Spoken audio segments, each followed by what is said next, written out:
tara na, enroll na, la la la la la la la. Tara na, enroll na, la la la la la la la. Pagkaalala'y di maiiwasan, kaya tuman ka't ito'y pinaghahandaan.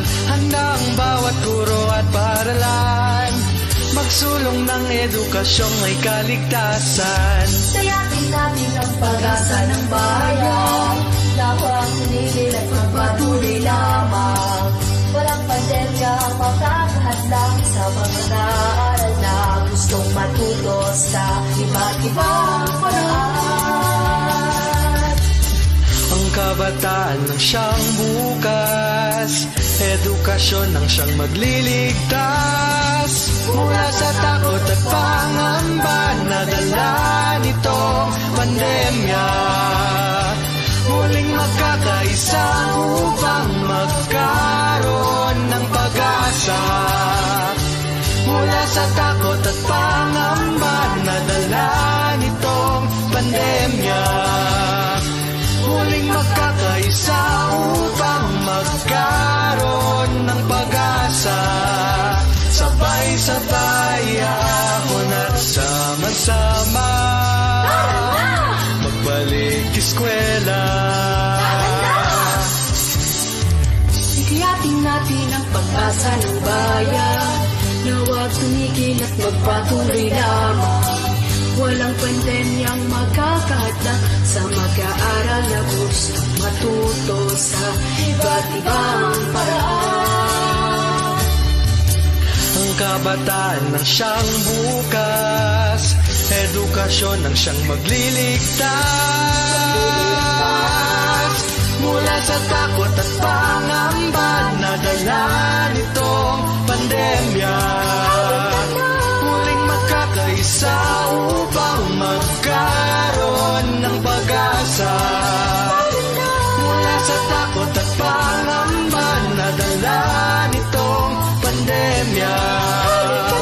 Muling magkakaisa upang magkaroon ng pag-asa. Sabay-sabay, sabay-sabay ahon at sama-sama magbalik eskwela.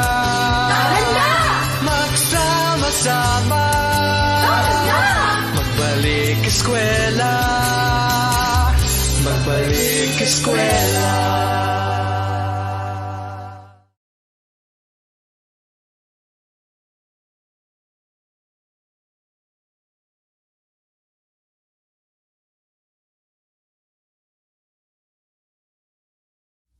Tara na, enroll na, la la la la la la la.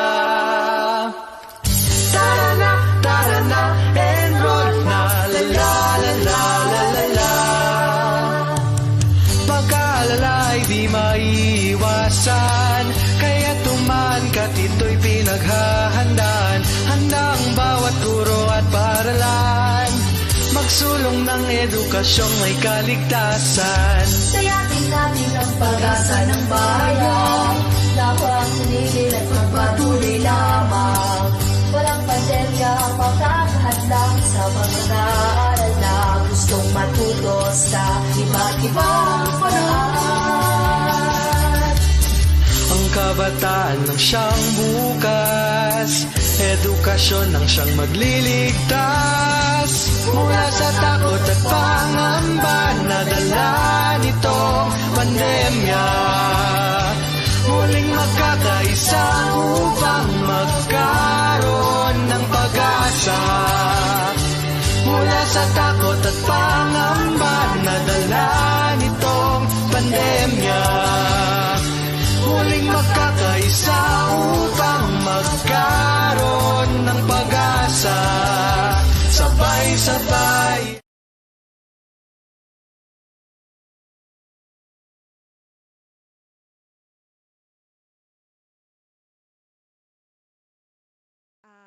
Attendance sheet will be provided in our chat box, so please don't forget to link on. Then for technical and quality purposes, Only the speakers and facilitators will be able to use their microphone. Kindly mute your microphone upon entry, and the video is optional. Please take your food or snacks off camera. Also, please write your comments or questions to the speakers at any time in the public chat space. For technical and quality purposes, only the speaker and facilitators will be able to use their microphone. Please raise your hand on the dashboard if you can't get into the conversation. For any other concerns, kindly direct them to the facilitators in charge. Have a fruitful e-learning session po. So may we request everyone to please stand as we start with our nationalistic song, followed by the prayer, and then we have the Cordillera hymn.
Please remain standing for our prayer, courtesy of Sir Jefferson Alocan, our teacher 3, under the MAPE Department of Pine City National High School.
Neath skies the rains they gather, angry clouds the crazily wander. But the sun shines in as we climb up the golden stairs. Dreams of peace, of oneness and progress, cherish goals into choices, striving to build for children to call their own. Cordillera, region of wonder, hail, beloved land, your name shall not fail. Honor and praise to you, I do bring. Your glory one we shall forever see. Good morning once again. So for the attendance check, if you could just simply say hi for the ABRA participants po. You may unmute your microphone. Hello po, ABRA. Hi! Hello. Hello po. Hello! Good morning Morning. po! Hi, Good ma'am. morning po! Hi. Good morning, ma'am! Hello po. Hi, Hi. ma'am! From Good Apayao. morning, ma'am, everyone! Good morning, ma'am. From Apayao. Good morning! Ma'am, good Good morning. morning, Apayao. Good morning po! Hello Good morning po! po. Welcome to our third day From webinar Apayao! po seminar po. And from Baguio City, Good morning. Good morning, Anjen. good morning po. Good morning po. Benguet. Good morning. Good morning from Benguet. Benguet. Good Yes, morning. Good yes, ma'am. morning! Good morning. From Ifugao. Good Good morning morning. po! Hi. Good morning po. And Ifugao. Kalinga. Good morning! Good morning po! Morning from Mountain Province. Good morning Yes. po. Okay. Good morning, ma'am. Morning, ma'am. Morning po. Morning, And from ma'am. City. Good morning, ma'am!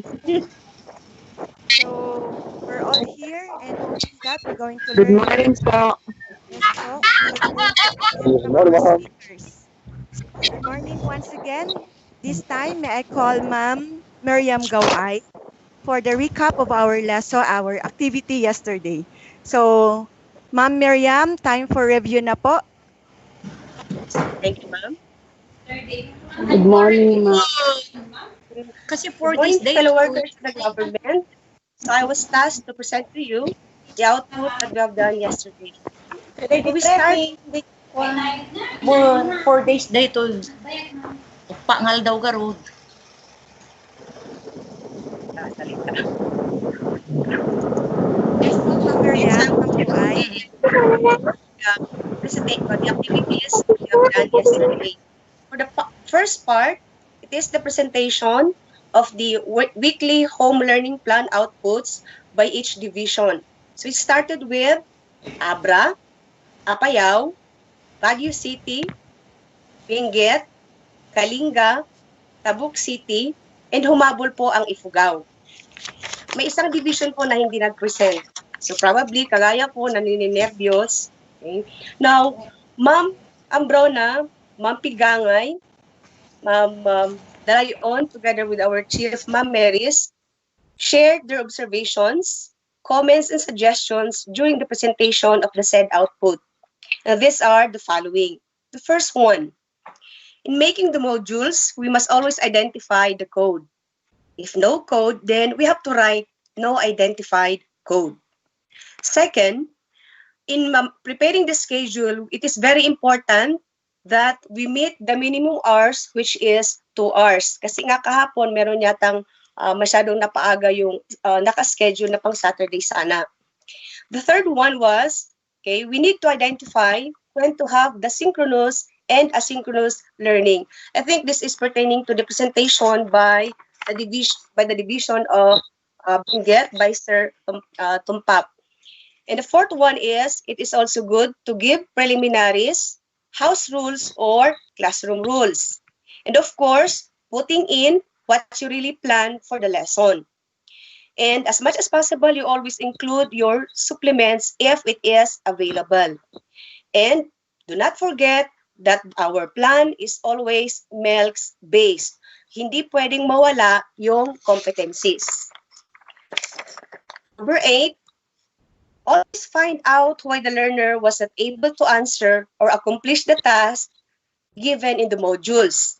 Paulit-ulit po yan. Actually, from day 1 until yesterday, it was always reiterated to us by our chief and of course our different heads na kapag hindi natapos yung ating estudyante, ang ating learners ng kaniyang module, huwag po tayong magmadali na tapusin. Gaya nga ng sabi ni ma'am, it is always our commitment, our vocation as teachers, na merong impact sa learners. Hindi importante yung matapos kaagad. What is important is the learning and the impact on it on our learners. And then, with that, papasok po dito yung individual monitoring plan. Okay? Kasi sa individual monitoring plan na ito, dito po yung paraan so that we can communicate to our parents regularly. And of course, we have to follow the protocols. And we should always be innovative, be creative, and as much as possible, we are going to use an intervention strategy through any means of communication. Kasi doon po natin makikita or malalaman kung ano yung problema doon sa ating mga learners. And number 11 is, of course, lahat po tayo, we are commendable in the preparation of the weekly home learning plan. And with that, congratulations for a job well done. And isingit ko lang po, as teachers, we should always be innovative, we should always be creative, and we have to use an intervention strategy. Part 2 of the activity yesterday was the presentation of Ma'am Telma Dalayon on the sample of psychosocial modules, wherein Ma'am Dalayon reiterated that they did not follow yung arrangement ng SLM. Instead, okay, we use the 4 A's, which is activity, analysis, abstraction, and application. In sa presentation ni ma'am na yon, okay, na remind po tayo na yan po ang isa sa pinaka-importanting i-prepare natin in our schools before we start our opening of classes. And the target date that was mentioned by our chief is from September 28 to October 2, 2020. So, yan po ang ating recap sa activity kahapon. Thank you. Yung reminder po, ma'am. And then, okay. And I would like to, the reminder, of course, yung nasabi ko na kanina is, yung target date for psychosocial first aid is from September 28 to October 2. And I would like to end my recap with the quotes. Ma'am Jen, nandiyan na ba yung quote natin? Yes, ma'am. Andyan na po. Hindi ko makita. Hindi siya naka-flash, ma'am. Ay, hindi naka... andyan na, ma'am. Naka-flash. Okay. Basahin ko na lang po. Ako na lang po. So, I'd like to end this recap by the quote, great leaders don't set out to be a leader. They set out to make a difference. It's never about the role, always about the goal. Thank you.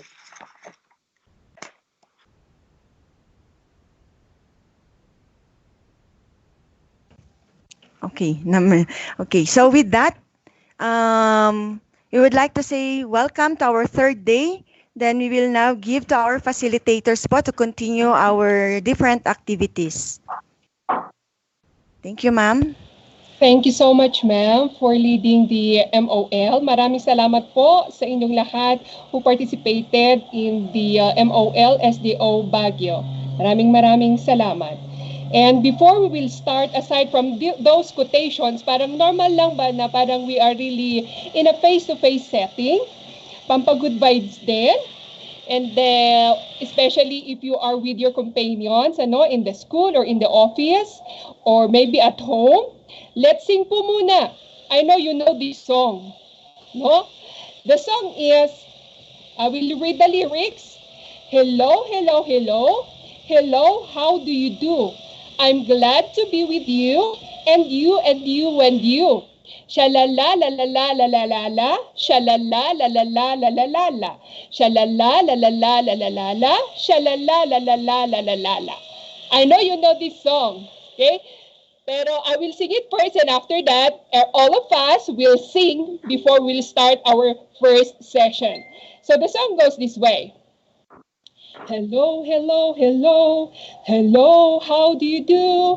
I'm glad to be with you, and you, and you, and you. Shalala la la la la la la la, shalala la la la la la la, shalala la la la la la la, shalala la la la la la. Twice po tayo ha. Okay? Everybody, sing! Hello, hello, Hello, hello, hello. hello, Hello, how how do do you you I'm do? glad do? to be I'm with glad to you, be To with be with you, you, and you, and and you, you, and and and you, you, you. and and you. you, and La you. la la la Sha-la-la-la-la-la, sha-la-la-la-la-la, la la-la-la-la, la la-la-la-la-la-la-la. Sha-la-la-la-la-la-la. One more. Hello, Oh, hello, hello, hello, La la hello. la la la. To you, Hello, I'm hello, glad and to hello. be glad to glad to be Hello, be with how do with you you, and do? you, and and you. you, Glad and to be you, with and you. you. And you. La la la la la la la la. La la la la la la la la la. La la la la la la la la. At least nag-vocalization pa po tayo. Yan po, Pampagood Vibes. So, I guess our first speaker is around already. No? He is Sir Job David Manyalang, the Information Officer 3 of Population Commission. He will be sharing, yes, Sir David? Ay, ganun po, mauna ang DOH. Okay. Pero andito na ba yung speaker natin ng DOH, Sir Kermit? Okay. Sige. So instead of maunas ang Popcom, unahin po natin ang speaker ng Department of Health. Okay? Our first speaker is from the Department of Health, the Supervising Regional Counselor for STI, HIV, and AIDS. He will be sharing dealing with health concerns. Fellow educators, let's welcome Sir Hilary Biligan Kay with a round of applause. Yay! Ma'am Amwan tayo pa isu na as here. Okay. Take it away, Sir Hilary.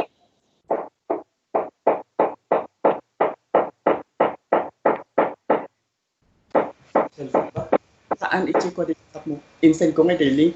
Hello po, good morning. Good morning, sir. Naririnig ba? Yes, sir. Loud and clear. Ay, wow, very good. So, good morning po sa ating lahat at maraming salamat po sa pag-invite niyo sa amin sa ating programa. So, sana mauna si Popcom sana pero nagka-technical daw ata kaya inunan niya na ako. So, tawag nito.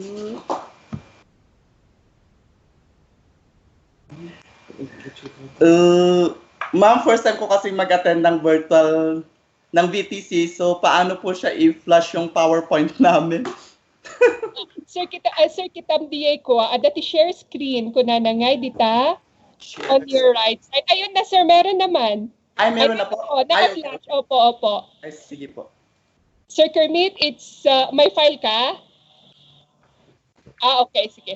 Sir Hilary, it will be manipulated by Sir Kermit po. He will assist you po. Ay, sige po, ma'am. Thank you. Yeah, take it away, sir. Your turn. Oh, mahaba-habang kwentuhan na ito, ma'am. Sige lang po, sir. At least matututo po kami sa inyo sa sharing po ninyo. Ay, sige po, ma'am. So, okay, so ang program po natin po is regarding on HIV, STI, HIV, and AIDS. Iwan kita ng email mo. Tap no other tag question.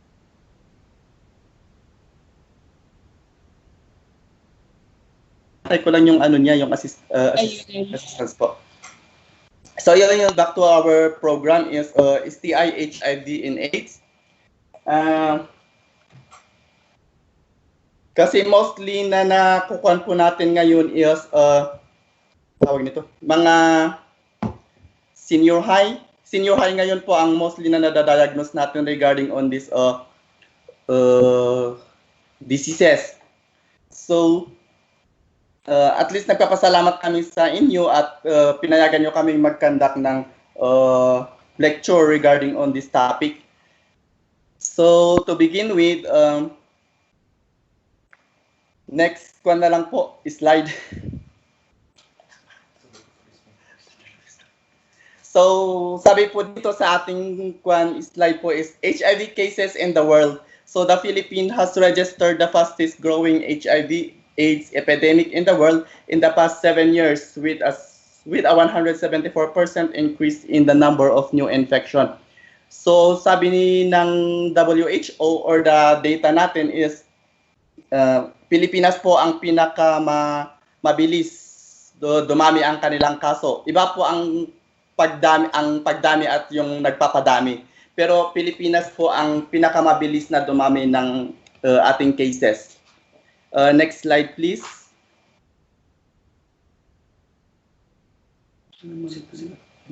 So this is only a trivia. So we have diagnosis from the Epidemiology Bureau of the Department of Health.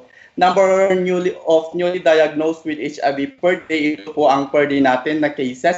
So from 2008, we have one case per day. And then 2010, we have 4. And then 2012, we have 9. And next, please.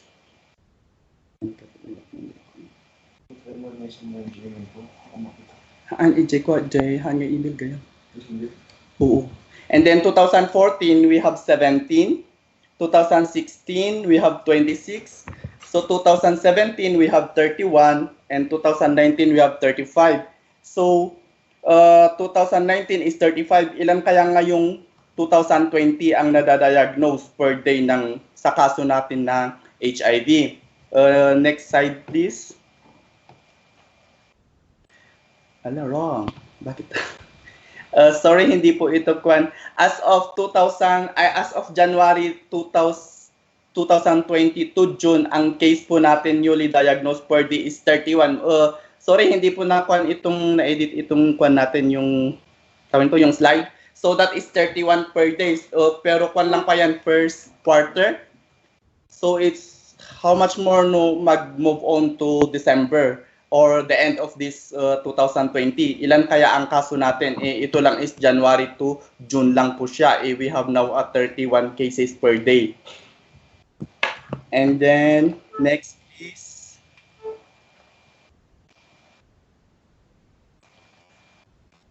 Kaya sabi ni WHO, while the government tries to suppress the spread of disease in the country, the World Health Organization urged the Philippine authorities to double its effort as the country now has the fastest growing HIV epidemic in the world. So hindi ba tayo magpalakpak dyan na kasi Pilipinas ang pinaka number 1 sa ating Pero that is yan po ang case natin na hindi po tayo masaya, di ba? Pero yung iba kasi is pag Pilipinas is natalo halimbawa sa pageant, sa boxing, tinatawag ng Pilipinas ay nadaya tayo, hindi tayo ang number 1, parang ganun. Pero ngayon now is ang case po natin sa HIV is tayo na po ang number 1, pero kaya hindi po ito masaya na pinaka number 1 sa atin ngayon. Next, please.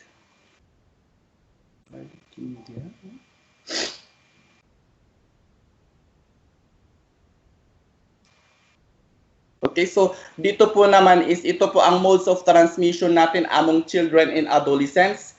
So this is kung nakikita natin itong pie graph, ang graph natin is ang green po ay tawag nito. Yan po ang case natin sa male to male sex only. So we have ito po yung straight na or hindi po siya straight na pwede sa lalaki, pwede rin na ay yung sexual activity nila is through sa lalaki lang po.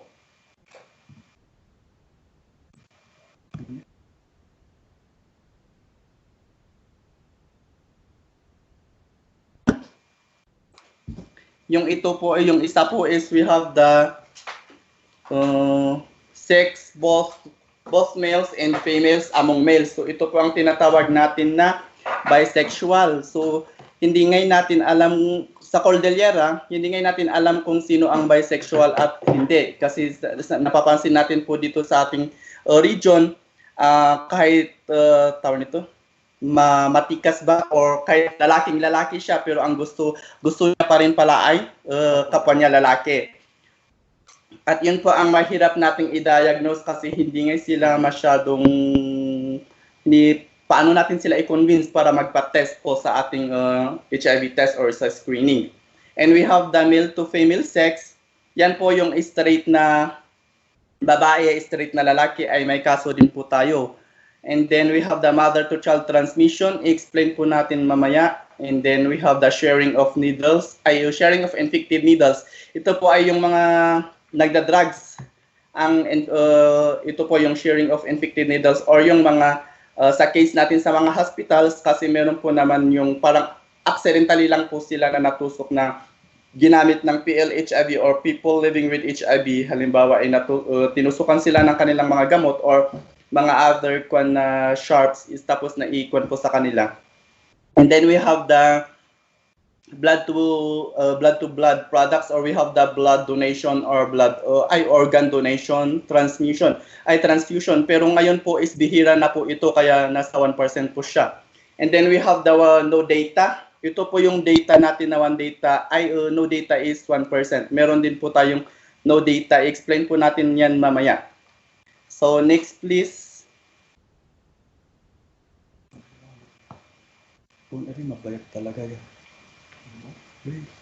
So we have now here the summary of the HIV diagnosis and death. So meron po din tayo na italang mga namatay na related po sa HIV. So from January to March 2020, we have the total cases is 2,818 and then nung January 2015 to March 20 is we have the 55,171 and January 1984 to 2020 is we have the 77,625. Bakit po January 1984? January 1984 po kasi ang pinaka-first na diagnosis natin dito po sa Pilipinas. So it's non-foreign and foreign. And then we have the with advanced HIV infection. Ang advanced HIV infection po is ito po ang tinatawag na kaka-infect pa lang sila or na-infect na sila na hindi nila alam na infected na sila. Tapos parang late na na-diagnose po. So we have 473 and then January 15 to 2020 is we have 7,696 and Di ba English? to March Sabi namin ng English, kani Rolly takimbas na tanay contextualist na 9,738, sorry po. And then we have the male, ito po yung male natin. Parang nakuha na po sila na i-separate yung male at saka yung female. So we have the 2,558 and then 52,514 in total of from the 1984 to present is we have 72,855. And then we have the female 160 and then 2,657 and then 4,759 po. Next po.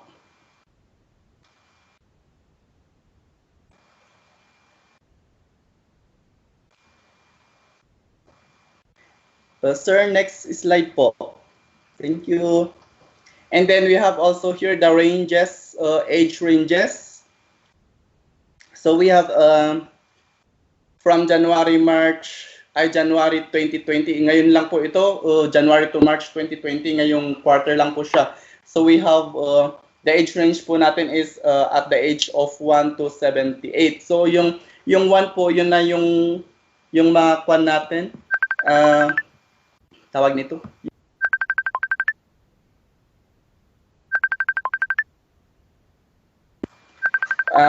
Then we have January 2015 to March 20 is we have the 1 month to 17, 9, and then we have 1984 to March 2020 is 1 month to 82 years old. So ang pinaka-kwan po natin is 82 years old ang na-diagnose po ng ating HIV kwan.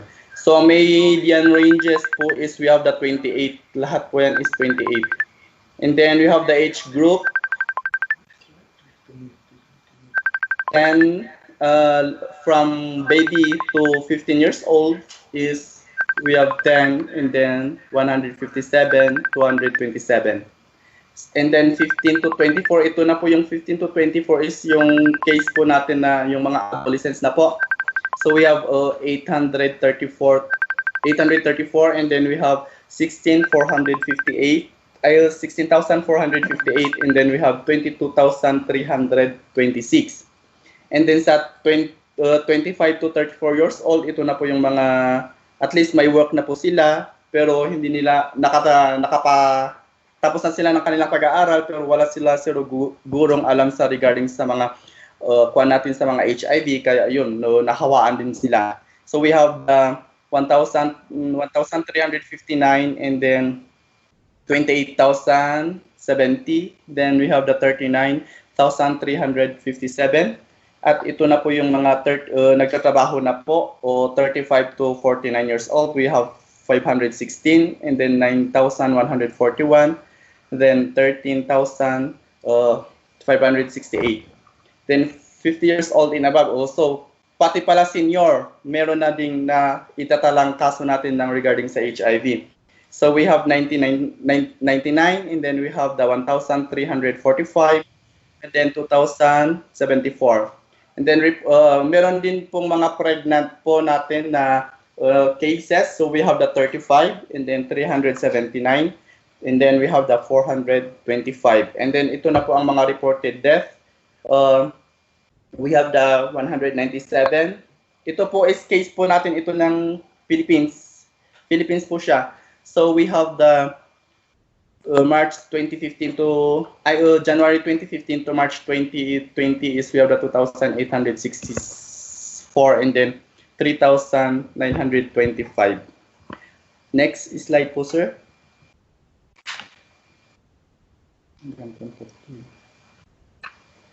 Then ito na po ang pan natin sa region sa region. So kapay hanya na iko rito.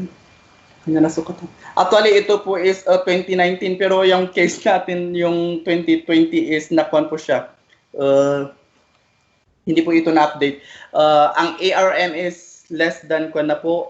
Kung nakikita nyo dito sa side niya yung mga percent, ang CAR na po ay yung, diba, naka less than 1% po ang ARM sa 2019. Pero ngayong 2020 is 1% na po sila. Kaya, and then nagkapalit po si ARMM at si CAR. Nasa kwanat po tayo, nasa baba sa 2020. And then next slide please. At ito po ang kwan din natin sa yung modes of transmission natin.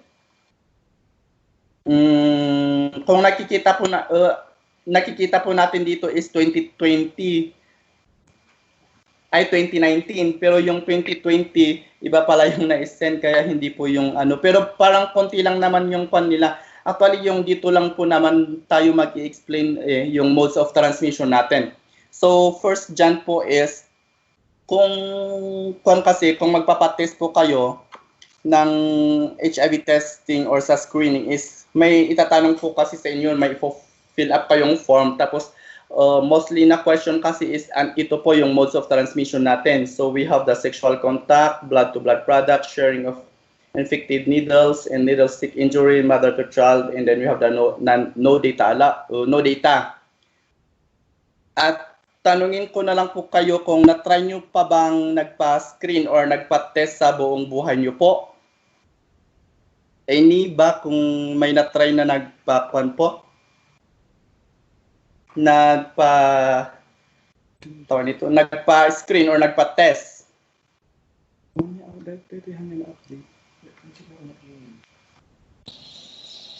Wala ata, sir. Walang sumagot eh. Sa mga kuan nga, bakit hindi ba na-offeran yung mga kasama natin dyan na mga buntis or yung mga nabuntis po? Meron, sir. Ayun, may sumagot. Okay. So, ano po ang tinatanong ko sa inyo? We were tested for that HIV meron kasi nung last May 2018, we were given dose for that, sir. School heads. Pali hindi ko naman tatanungin yung result kung positive or negative. Ay, hindi namin alam, hindi na namin natanong sa aming RHQ, sir. Ma'am? Hindi na namin natanong kasi wala na kaming time na bumalik pa sa aming RHQ to ask the result po kung negative or positive yung mga results namin. Kasi we did the randomized testing of that in our division, district, sir. From Apayao Division po. Oo. Yes, ma'am. Kasi po, hindi po talaga kasi nagbibigay ng taga-RHO or MHO ng result. Ang magbibigay lang po kasi ng result natin is sa SACL po, sa Manila. Kaya nga, sir, hindi na namin, pero ang namin yung communication namin to our RHU, sir. Okay. Pero at least, ma'am, na-try nyo na pong nagpa-test. Di ba? At least alam niyo kung ano ang mga tinatanong sa inyo. Sir. Okay. Okay, so balik po tayo dun sa slide natin. So, ang fun po dito is yung sexual contact. Mostly kasi ang tinatanong nila sa atin is yung sexual contact. So, we have here is the male to female sex. Ay, bakit po nawala? Naawan din ko. Ba't po nawala ang slide natin, sir? Hello po. Ay, sorry. Don't worry, sir. Andyan si Sir Kermit. Sige lang po.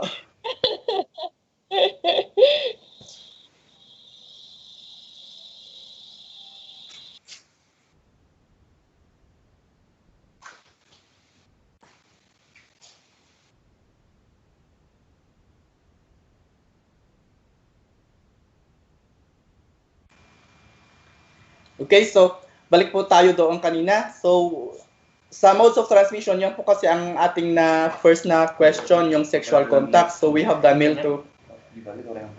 male to female sex. So, nakikita po natin dito is, we have yung pan natin sa 2019 is 63,603 sa male, and we have the female is 4,071. And then, we have the male to male sex. Ang pandon po is 2019. Mag-base na lang po tayo sa 2019 kasi yung po yung latest. So we have the 7,159 and then the female po is 4,071.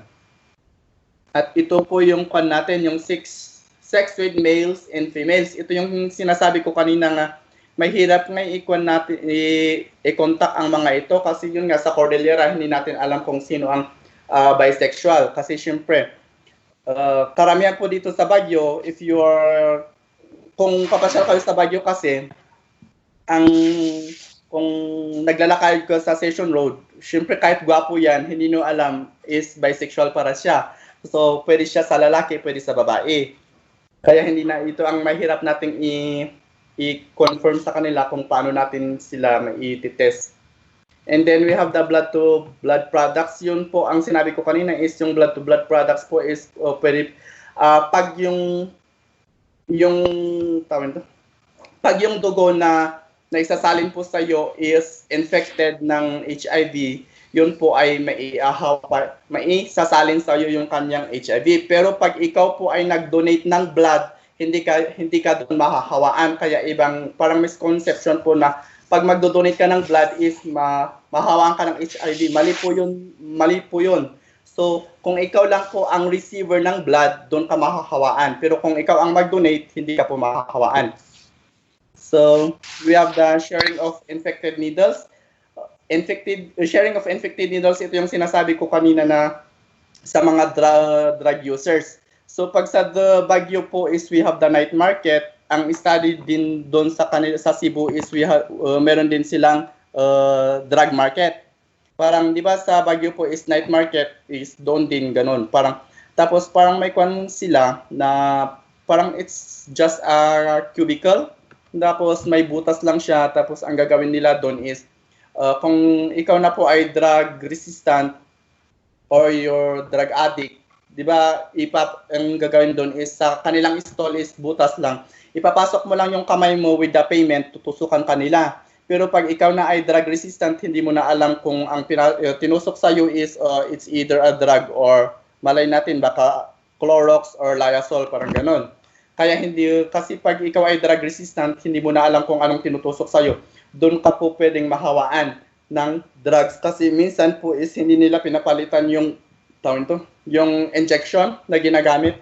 Kasi syempre dire-diretso ang mga kwan dyan ang nagpapatusok ng drugs, kaya bihira nilang papalitan ang kanilang injection doon po. And then we have kung halimbawa po, ang isa po dito is pag grupo po kayo is, yun nga, syempre pag drugs ang kwan dyan, pag grupo kayo, hindi mo ngayon masasabi na masasatisfy kapag isang tao isang syringe. Parang hindi ka po masasatisfy ng gayon. Kaya ang ginagawa po ng mga drug addict natin is iisa lang ang ginagamit nilang injection. Yun po ang pan natin dito, doon po sila mas maraming nahahawaan ng sharing of infected needles. And we have the needle stick injury. Sa needle stick injury po is, yun yung sinabi ko kanina din na sa mga medtechs po or medical course po natin na kwan po sila, tawag nito, accidentally lang po na natusok sila ng mga kwan po. Pero huwag matakot kasi meron din namang mga kwan din yung mga ito, prep or we have the pre-exposure prophylaxis para sa kanila na kahit po hindi sila infected ay magtitake niya sila ng gamot para hindi na sila mahawaan. Ganun po. And then we have the mother to child. Mother to child is mas kwan po ito mamaya din sa slide natin, meron din po yun. Kasi halimbawa pag si mother ay hindi niya alam na infected po siya ng virus, pwede niyang maihawa sa kanyang baby habang siya po ay buntis, nagpapadede at sa kanyang panganganak ay pwede niyang maihawa ang virus sa kanyang anak. Kaya meron po tayong case na mother to child transmission. And then we have the no data is marami po din ang tinatawag nating no data. So, nakita po natin dito sa data natin sa 2019, ang marami po is mga lalaki, and then we have the babae. Sa no data po is, pag lahat po ng transmission ay tinanong sa'yo from sexual contact to mother to child, ay wrong lahat ang answer mo doon, or tawag nito, ang sagot mo is wala or no, may ibibilang po ang case mo sa no data. Kaya doon po nakikita sa data na mas marami pa lang mga lalaki ang sinungaling. Tama ba? And then we have the 19 na mga babae na sinungaling. Ayos yan, sir. Ganun po ang pan natin sa data. Kasi nga, si HIV po, hindi po natin makukuha pa kahit natulog ka lang sa silong ng mangga or natulog ka lang sa ilalim ng marapait, kinabukasan ay may HIV ka. Hindi po yun nakukuha sa mga ganon. Halimbawa lang po kung may kasama kang natulog doon. And then, yun po ang pan natin sa mga data. And then we have next slide po. Tiko man data takitak day data tiko. Kasi baka mistake man ng daily ni palito. Di Cordillera. Sige sir, next slide. So ito po ang case po natin sa Cordillera.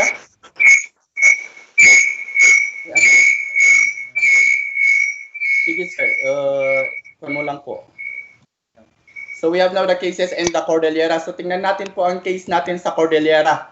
So from 1984 to 2020 is we have now 630. So malaki na po yun na case natin sa Cordillera, di ba? Alarming na po yun sa mga sa atin. Tapos ang po kasi is, ang mahirap kasi is, ang mostly na diagnose natin is, especially po sa STI is ang mga senior high po natin or mga junior high. Kaya po nag-e-effort kami na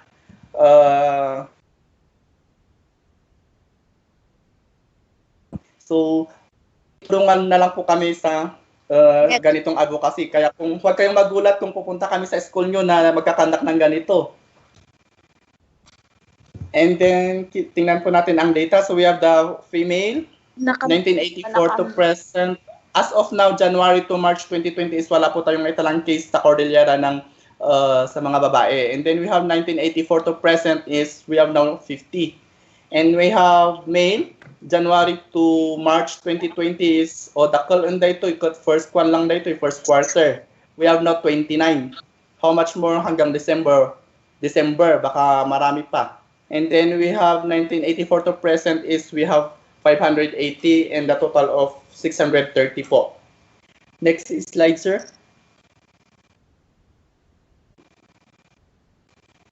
Sige, sir.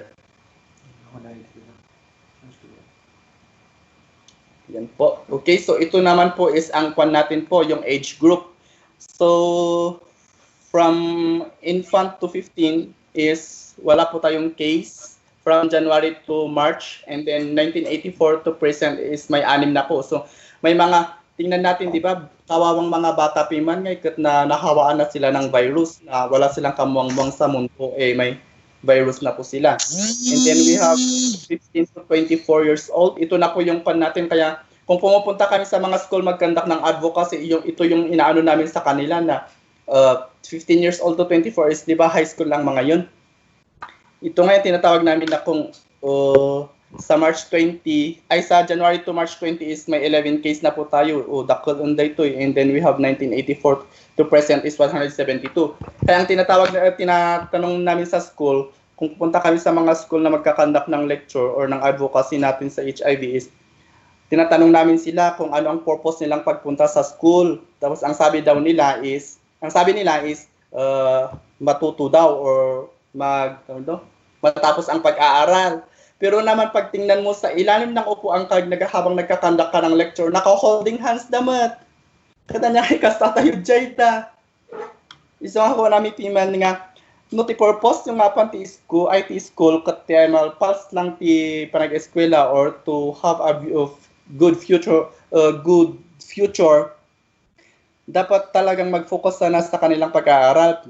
Pero pag yung mga gaygayom or boyfriend, girlfriend, ti bibirukon da, ti ibagami kanya, apan kayo na lang day Station Road or Jay Burnham, at ado pa ti maalayo ijay nga boyfriend or girlfriend. Katagkatawa da piman. Isa nga dito kami ijay da, high schools na pang kami conduct lectures. And then we have the 25 to 34 is from January to March 2020, we have 12 cases. And then we have 1984 to present is 299. And then we have 35 to 49, we have 6 from January to March 2020. And then we have 135, 1984 to present. And we have the 50 and older. As of now, wala pa tayong case from January to March 2020. But from 1984 to present is we have 1 case. So, ano kaya ang guess nyong taon? Kung ilang taon ang na-diagnose natin ng case na ito sa HIV. Any guess? Pinakamatanda po. Ito yung pinakamatanda. Any guess from the group? 70? Higher, ma'am. Ang makasagot po, may ibibigay kami sa kanilang payong. Ay, naku po, higher? 80. 86. Ranging from 70 to 80. 80. Not lower than 70, not higher than 80. Ay, Kasjay, 78. Ay, Wrong, pala ma'am. kami Another option. 79. 75. 75. Mali po. 75. Mali, sir. 79. 71. 83. 74. 83, sir. 77. 77. 74. 75, 76, 77, 78, 79, 80. Walang nakakita sa tamang sagot. 83. Not higher than 83, ma'am. 76 po. 72. Wrong po ang 72 at 76. 77. 74. 81. 74. 70. 69.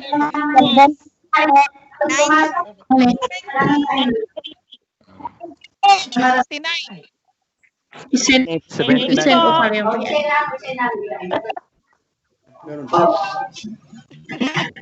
80. May nagsabi ba ng 73? 76. Yes, 72. 78. Mali po. Pero may nagsabi ba ng 73? 81. 23. Dominican. 73? 73 ako. Pangalan niyo, sir. Ang sagot po ay 73. Dominican. 79. Dominican National High School, sir. 73. Yes po. 73. Sir, complete name po. 76. Frankie Dolatry England po. Pang-asim, tali mo na. Frankie. Dolatry England. Dunwan Elementary School. Ay, okay po, sir. 78. Sir, paano namin ibibigay yung payo mo? 78. Dunwan. Di ko alam, sir. Sige, i-read ko na lang namin, sir. Padala, sir. GLS. Mahilig ka, sir, ba sa Shopee? Kaya naman ito. Kung mahilig ka, sir, sa Shopee, may dropping center po kami. Sige, sir. Sige, sir, i-message ka na lang namin tapos kunin mo na lang sa dropping center po. Maraming salamat, sir. Welcome po. Okay, let's proceed, sir. The next slide na lang po. Anyway, kung may tanong po kayo, pwede naman kayong mag-con po sa ating chat box. Meron po din sa WhatsApp po. Short. Ako na lang si short. Parang short pa naman yung binatin. Disable pa rin po ang chat box namin. Chat Okay, box. so balik natin sa ating slide po. So ito po ang case natin from 19... Bakit ito 19... So yun po yung pan natin. Actually, ito na yung pan natin kanina is Cordillera naman po yung sex with males and females. So from August 29, 2019 is 2019 po ito is 11, 2020 po is 27 na po. So from 1984 to present is we have 165. And then sa female po, female to female sex is we have 2 and then we have 119 from 1984 to present. And having males having sex with males is we have 20 and we have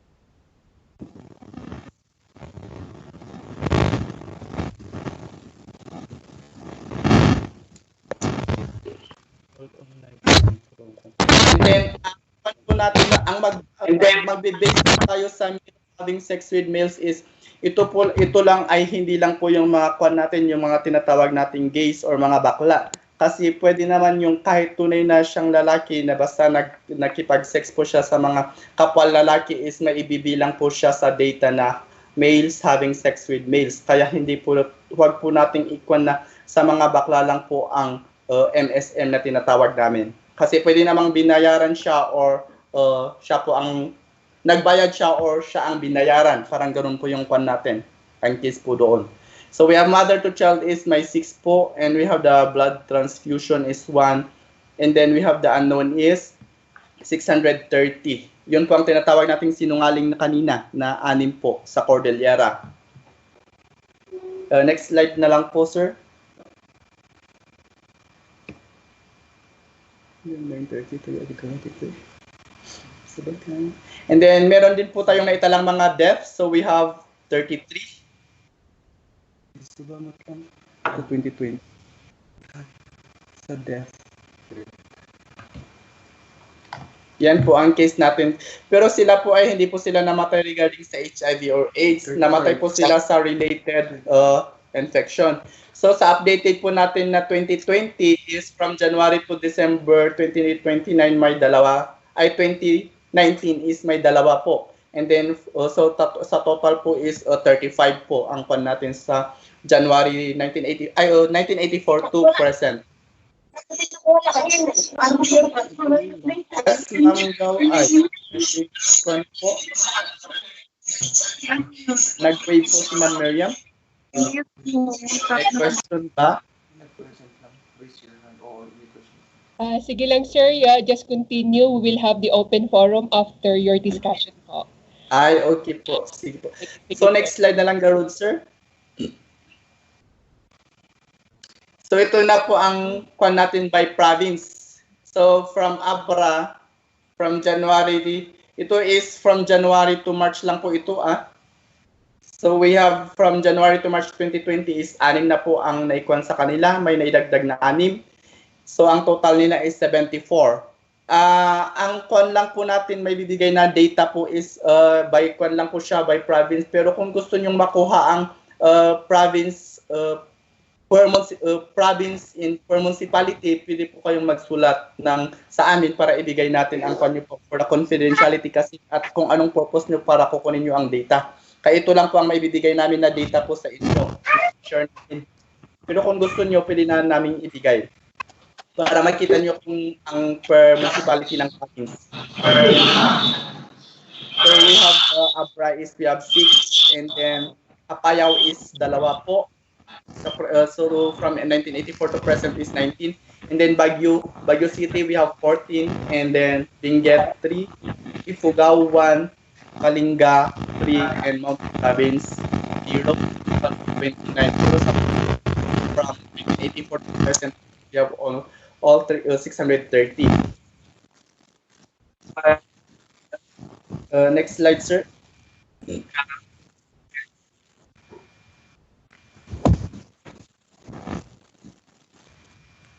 Okay, so yan lang po is pan lang po yun, introduction. Ito na po ang pan natin, ang talagang topic po natin po. So magtanong na lang po ako sa inyo kung sa tingin nyo, sino ba sa kanila ang may HIV dyan po sa picture? Any guess po? Another umbrella po? Any guess? Number 4 from the left, sir. Sir, ay ma'am? Number 4, sir, from the left. Number 4 yung girl po na naka-pink?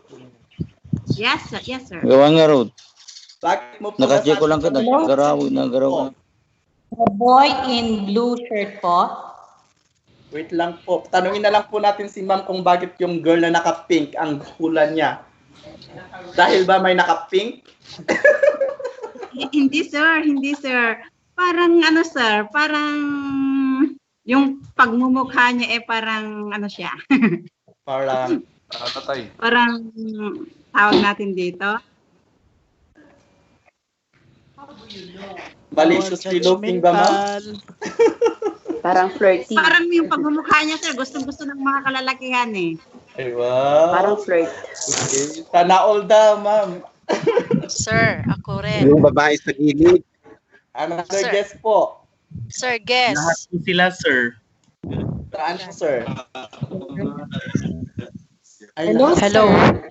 Hello, Hello, sir. sir. Yung ano. Yes, sir. Yes po. Yung kung naka-shirt ng blue.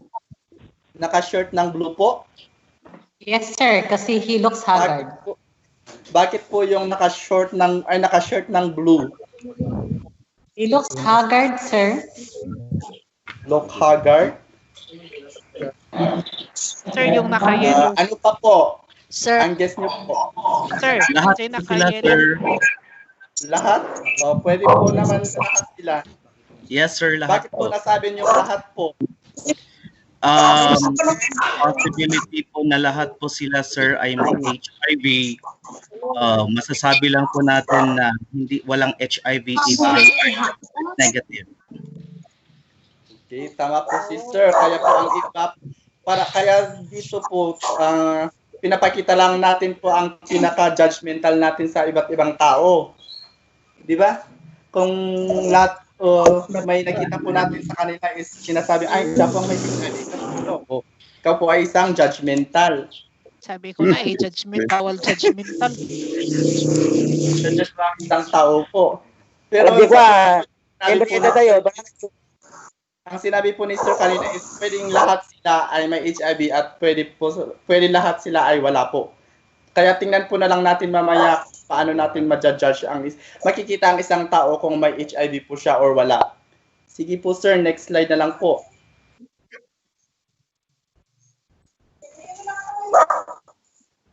Siya kaya sir, ayo sa inyo, siya kaya si sir, may HIV ka or wala? Wala. Meron siya, sir. Meron siya. Kilala niyo ba siya? Mga hindi pang millennial eh. Pero ang picture niya lang kasi sinuhamin mo siya para nakakainganyo naman. Sino po siya, sir, dati? Sinong hindi po nakakalam sa kanya? Sige sir, next slide na lang po para tingnan natin. Hindi ko kilala. Tapos si Charlie Sheen, siya po ay isang HIV positive. So, siya po ay na-diagnose noong HIV positive. Yes po, nag-disclose po siya ng kanyang HIV status noong 2015. So, buhay pa rin siya hanggang ngayon. Next slide na lang po.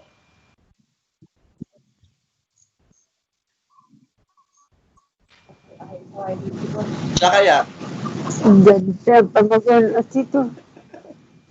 Sa tingin niyo, HIV positive o hindi? Pati ko uungan dress dah dia di ko nakaan go. Kaya tuman Yes, sir, next na lang slide po.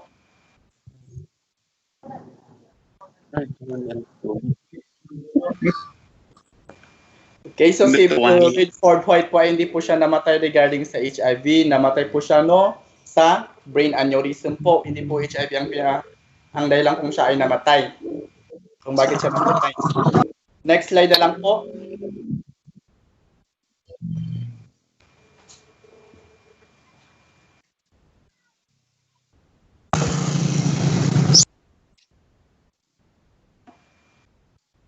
Kilala niyo po siya?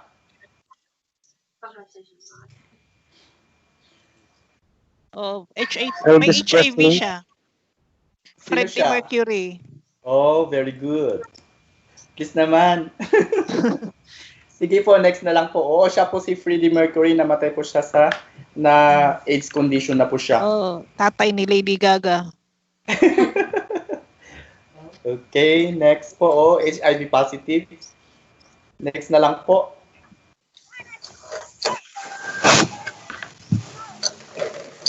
Okay, yan na lang po. Yan po ang ito na po ang main topic natin. So nakikita po natin dito is HIV or human immunodeficiency virus. So human can be passed only from person to person. So si HIV po ay naipapasa lang po sa pamamagitan ng tao to tao lang po. Kaya hindi po siya pwedeng si HIV hindi po pwedeng mabuhay sa animals or mga sa fruit. Kaya walang magtatanong mamaya na kung si HIV pa ay nabubuhay sa apple or sa soda kasi di ba sa kwan natin po marami pong conception or mga sa social media may nagsasabi may naitusok sa HIV sa apple or makawaan. Mali po yun na information. So ang I po naman is immunodeficiency, so weakening of the immune system. Kaya pag si virus na po ay pumasok sa ating bloodstream at pinasok niya si CD4 cell, na po ang ating immune system, doon po tayo mahahawaan ng mga iba't ibang klase ng sakit. So next slide po.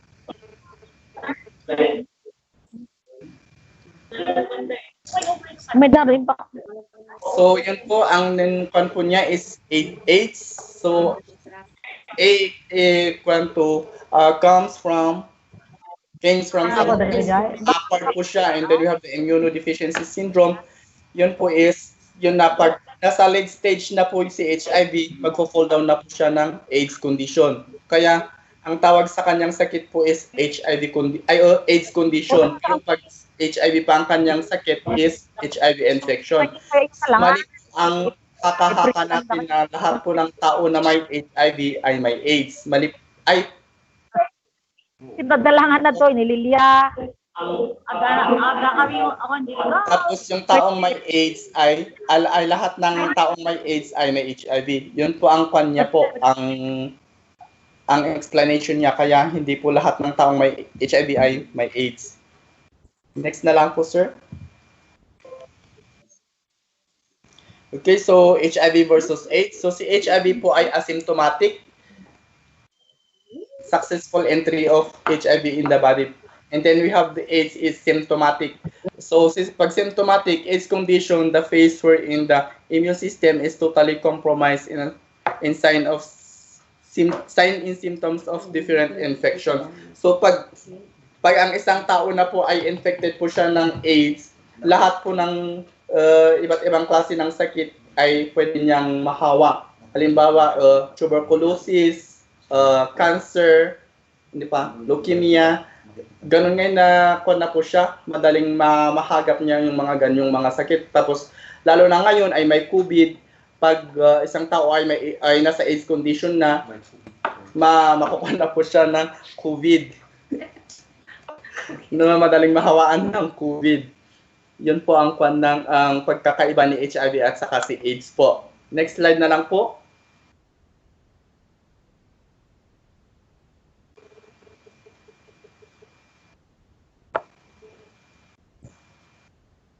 Okay, so HIV can be transmitted and 3 ways lang po kung paano maihahawa si HIV. Next na lang po, sir. Okay, so first is meron po itong unprotected sex. So it's either a vaginal or anal sex without using condom. So pag sa sexual activity, ang mas prone po dito is, ang mas risky po is si anal sexual activity po, kasi pag ang anal po ang ginamit ay mas madaling masugat po ang bloodstream ng ating puwetan, kaya doon po papasok si virus. Next slide na lang po.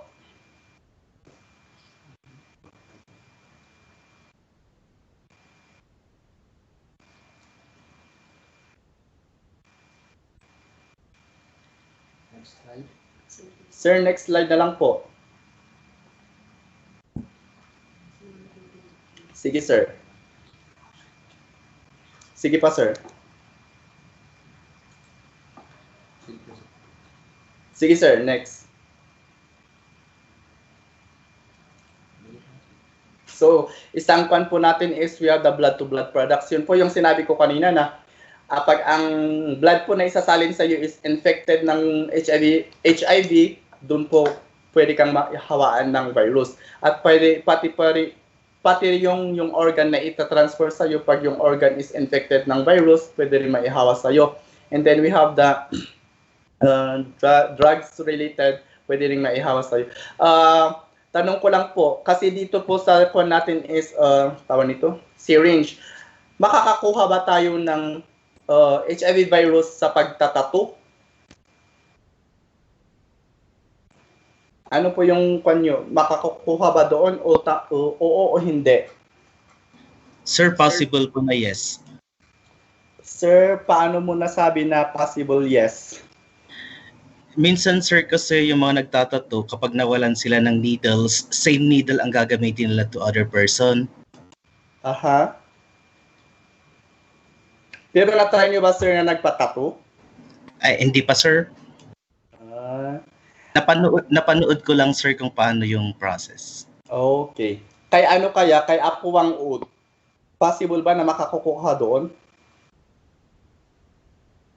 Any guess? Hindi. Bakit po hindi? Kasi yung mga gamit niya ay hindi yung needle na nabibili, kundi yung mga natural na tusok ng halaman, gaya ng suha. Okay. Okay, pero sa tamang pan po natin is, hindi po tayo makakakuha ng HIV sa pagtatattoo. Ang pwede po nating makuha doon is it's either HEPA or other other STIs po. Pero pag si HIV po ay hindi makukuha sa pagtatattoo. Kasi si HIV po is sensitive ngayon na ano siya. Kaya pag lumabas na sa katawan ng isang tao at nagkuan ng kanyang temperature or basta na-expose po sa kanyang sa air, temperature at moisture is mamamatay po si virus. Kaya hindi po makukuha ang HIV sa pagtatattoo. Bakit po sa paggamit ng syringe po, ang yung kwan is makakakuha tayo, di ba? Needle din siya, tapos tawag nito. May lalabas si virus. Ang tanong doon is lalabas ang temperature din doon. Kasi kapag syringe kasi ang ginamit po is, di ba ang syringe is may butas sa loob? Samantalang si tattoo po is yung kanya is parang ginagamit doon ay yung pagtatahi ng mga damit. Walang butas po sa loob. Kaya pag ang syringe po is, pag may naiwan po doon sa syringe na konting blood or basta, tawag ito, sufficient amount of blood doon po sa syringe natin tapos inilipat po sa ibang tao na tinusok ay pwede yung mabuhay ang virus. Pero pag sa pagtatattoo po is hindi po siya nabubuhay sa ganung paraan po. So maling information po yung nabasa niyo, sir, na ang virus po ay makukuha sa pagtatattoo po. Salamat, sir, for the info. Kwan po sa pagbigay din ng kwan po. So, next slide na lang po. Sige, sir. Sige, sir. Kasi yan na yung kwan po kanina, yung explanation. Yan po yung kwan natin kanina sa mga blood po is, yan, pag nag-receive ka po ng contaminated bloods or blood products, yun po ang pwedeng maihawa po sa user or kwan po. Sige, sir, next.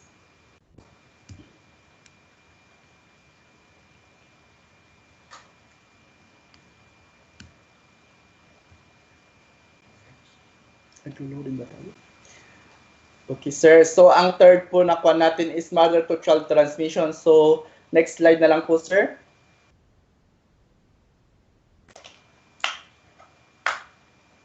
Sige, sir.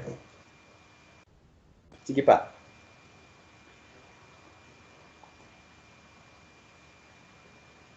Yan po. So, HIV transmission risk 3 or yung paano po maihawa ang kuwan po natin, yung 3 ways po is from infected mother to child. So, si virus po ay pwedeng maihawa po sa ating baby. Halimbawa, si mother ay hindi niya alam na infected po siya. Pwede niyang maihawa ang kanyang virus sa kanyang anak sa pamamagitan ng pagbubuntis. Pwede po sa kanyang pag normal delivery po siya. At pwede po sa breastfeeding. Pero pag sa normal delivery po, ano po ang paraan para hindi po mahawaan ang baby sa kanyang panganganak? Any guess? Cesarean po. Okay. Bakit po cesarean, sir? Kasi hindi po wala pong dugo na lumalabas po sa puwerta po. Kasi kapag sa normal delivery kasi, sir, doon nahawa yung bata kasi may mga blood na lalabas. Ayun, baka papasok yung dugo sa kanyang mata, ganun po. Sir, pero pag sa CS naman po is, di ba pag masusugat po ang kanyang tiyan is may lalabas din po na dugo? Oo, sir. Pero naagapan naman po through yung mga medicines po na gagamitin, yung mga pagka biyak yung cesarean po, pagkalabas na yung bata, diretso na po na hindi na siya mahawaan po. Okay. Okay po, tama po si Sir. Ang alternative lang po ay pag ang mother po ay infected ng HIV, ang kanya lang po is through CS lang po. Kasi yun nga, at least ngay, pag sa CS po kasi is may equal na po yung risk na mahawaan po si baby. Pero pwede naman po ang normal delivery po na panganganak. Basta lang po ang kanyang hindi po siya magle-labor ng more than 1 hour. Pero paano mo naman sasabihin mo pag ikaw po ang buntis ay sasabihin mo sa anak mo na, anak, labas ka ng 59 seconds, hindi mo naman pwedeng sabihin 'yon, di ba? Kaya yun po, tapno lang po, ikuan natin yung risk po is through CS na lang po pag alam na natin na si mother ay infected ng HIV. And then, sa isang paraan po is through breastfeeding. So, pag si mother po ay infected ng HIV, through, ano po ang alternative para hindi po na lang siya magpadede sa kanyang anak? Para lang po maiwasan po natin ang transmission through mother-to-child transmission regarding po sa breastfeeding. May alternative kaya? Meron po, bottle feeding po. Pero paano pagkuan po, sir? Tawag nito, bagong kapanganak, pwede na ba yung baby na mag-bottle feed? Opo, pwede rin po.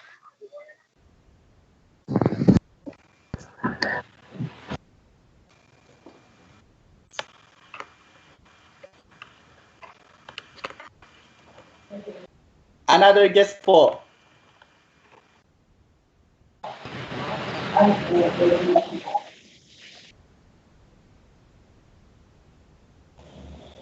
Para transfusion.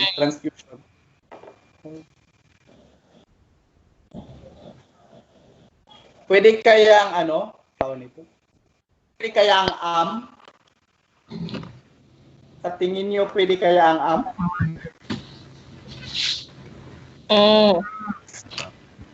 Pwede ba sa gusto niya? Pwede kaya yun? Pero na-try nyo na ba yung Baka hindi nyo alam yung Nutritious naman yun, sir. Pwede naman yun. Pwede yung another mother. Sir? Sir, Yes po.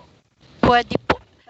Bottle feeding po, pero ang milk niya is pwedeng kumuha sa mother na without wala pong hindi po infected ng HIV. Yes po. Or kasi ipinagbabawal po kasi yung formula, kaya ganun po ang pwedeng ibigay sa baby. Kasi pagka yung naman po, sir, kulang po yung nutrition na maibibigay sa baby. Kaya hindi rin po pwede yung lalo na po pag bagong panganak po na baby. Oh, okay, tama po si ma'am.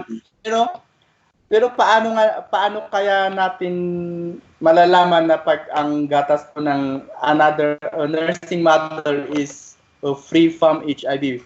Alangan naman kukuha tayo ng medical certificate. Sir, diba kasi parang na po yung sa data, tawag nito? Privacy Act? Meron din po ata kasi, ang alam ko sir, meron pong mga sa hospital din po, may mga ganon na pwedeng magbigay ng milk na mother. Siyempre, ang kukuhanan po ay yung non-infected mother. Oo. Ng HIV. Oo. Ganon po. Oo, tama po din po si ma'am.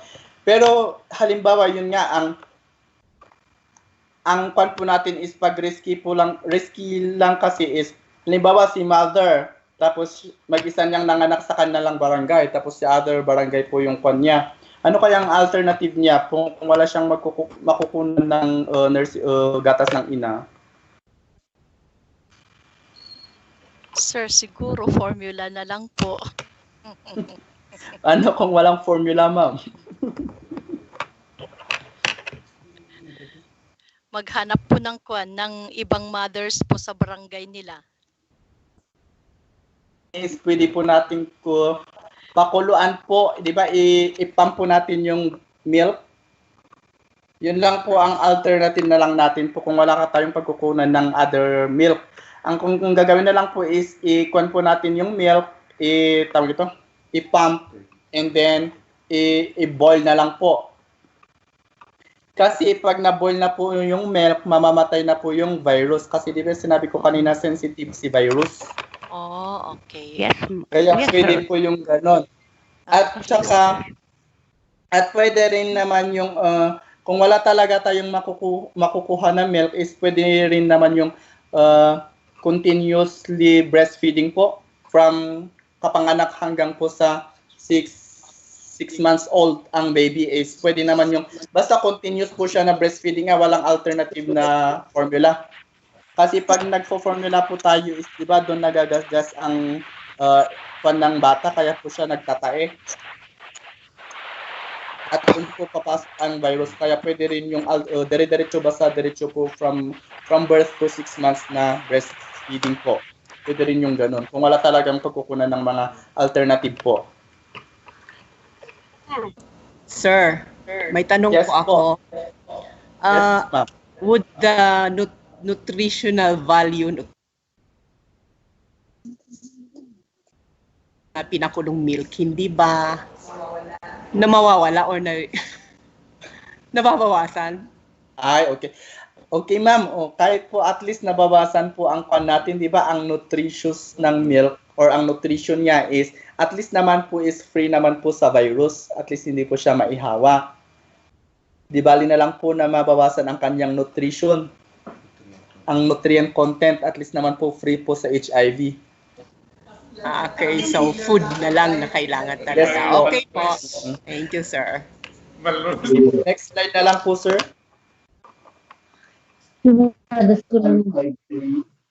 Ado siguro nag-disconnect so nakastart ka. Pero ano yung asawa ni Rochelle Vita? Teacher din?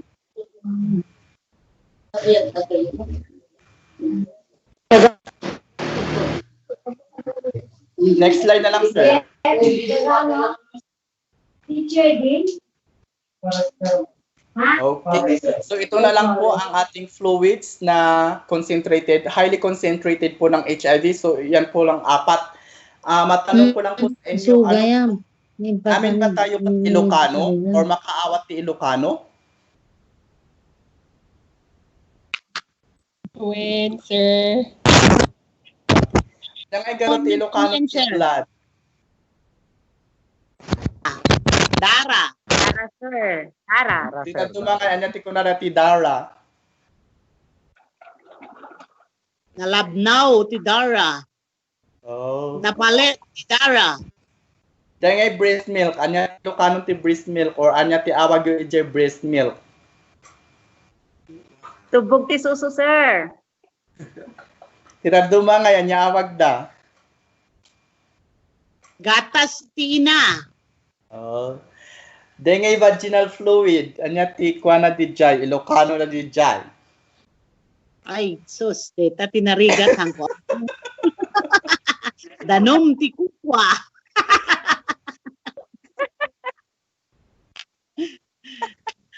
Alangan la digo, sir. Na kayo ma'am anya ti awag yung jay. Nabali ka na kami, taste-net kami, sir. Apayaw. Dagi jay ngay kwa kayo ta, participant nga lalaki, yawag da ije vaginal fluid. Katas. Katas nang. Almot ngay Ilocano di jay, sir.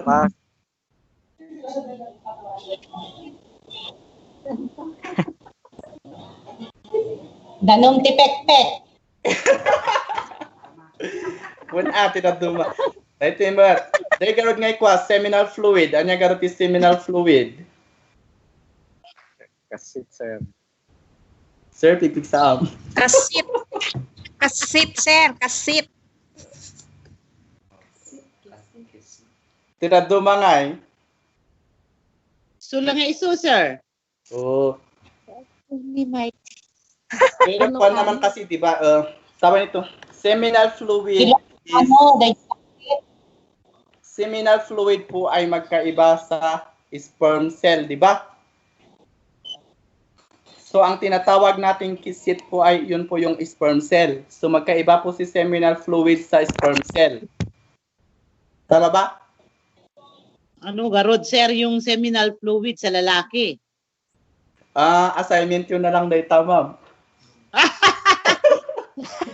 At tanungin ko na lang sila kay. Bueno, balin ma'am. Tanungin mo na lang siya.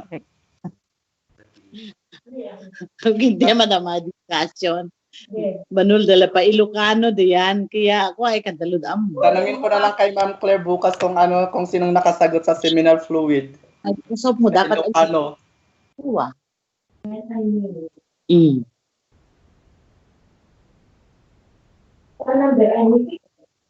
Duwa ko manam diyan. May nutan na madwang mamay ka mo contact ko ni. Baka wala naka-print pe. Kasi po si virus po is nasa seminal fluid po siya. Kasama niya si sperm cell na lumalangoy. Kaya wala po tayong, kaya si HIV po ay hindi po siya genetics na, kaya wala dun sa transmission ng mother to child transmission, ay father to child transmission. Kaya ang nangyayari po is mother to child transmission lang po kasi pag si father ang infected, pag si father po ang infected ng HIV ay hawaan niya muna si mother bago po niya mahawaan din ang kanyang baby. Kaya wala po tayong father to child transmission. Yun lang po. And then, next slide na lang po.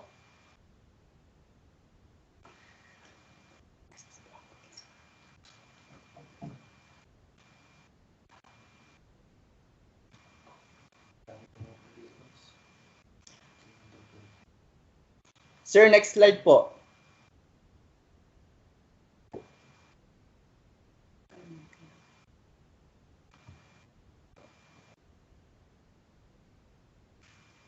Sir Kermit? Sir Kermit? Ano po? Yun. Thank you, time, sir.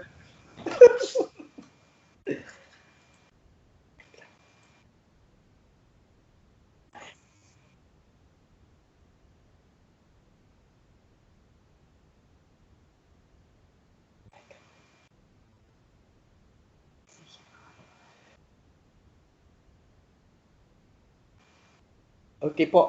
Sa next slide po na lang po natin is itutuloy na lang po muna ni Ma'am June kasi may call po ako regarding po sa kwan po, may ka-counsel tayong client. So ipa-kwan ko na lang po kay Ma'am June, i-take over na lang po.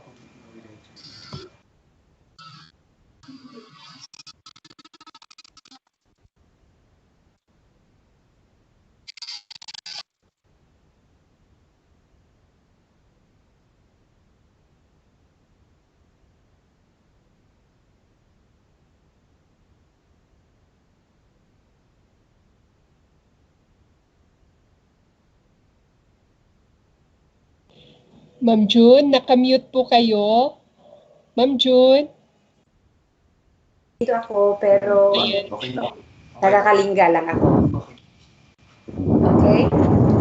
Kanina, ituloy natin yung i-discuss ni Sir Hilary. So ngayon, may tanong tayo dito. How do I know if someone is infected with HIV? Kasi Ilocano tayo lahat, maintindihan natin. Kasi nung maamuan, okay. Kasano nga maamuan kayo nga timaysa nga tao kat infected iti HIV. Paano natin malaman na ang isang tao ay infected ng HIV? Ano sa palagay nyo? May mga narinig na ba kayo o kaya nabasa ninyo kung paano natin malalaman na ang isang tao ay infected siya ng HIV?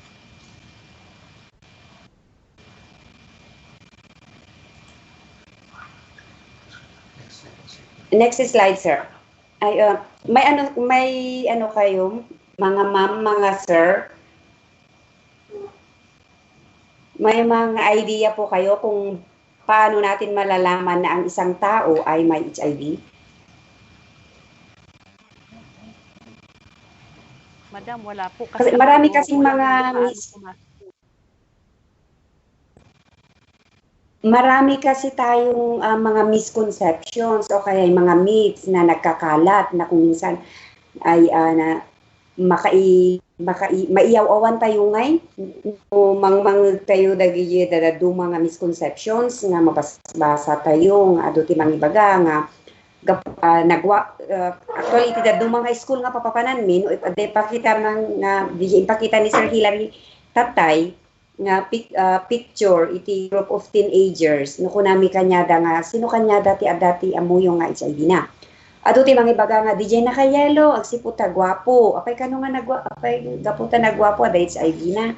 They said kung no dadua manen kunada nga DJ may nakablo gapo kanuta agrup-grupa nga chick boy. So kayo mga sir mga mom adabat tinang nangyumot no kasano nga maamuan tayo nga ti maysa nga tao ket adda ti HIV infection na.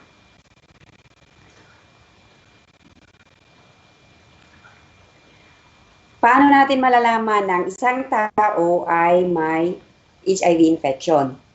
Sa mga hindi nakakaintindi ng Ilocano. May narinig na po ba kayo? O mga misconceptions ang mga narinig nyo? Na, kuan? Ma'am, han mi nga inay-nayon ma'am DJ lesson mi, uluin surok DJ how to DJ reaction iti HIV in higher chemistry or higher biology but not on the DJ on how to test or how to identify. And this one is already given to the nurse, madam, not for the teachers, ma'am. Okay. Okay, so ituloy natin ito. How do I know? Paano natin malalaman na ang isang tao ay may HIV? Actually, yung mga naririnig natin, kung minsan ay yung mga katulad ng sinasabi nila, nagaputa nagkutong, kaputa aga sakit na, kunata yung nga da HIV na. But the only way na malaman natin ng isang tao ay may HIV ay through HIV screening o kaya ay HIV test. Kasi ang HIV ay test, katulad ng sinabi ni Sir Hilary kanina, ay asymptomatic. So, the only way na malaman natin na ang isang tao ay may HIV infection is through HIV test o kaya ay through HIV screening. Yan lang po kung paano natin malaman na ang isang tao ay HIV positive or negative. Okay, next slide please.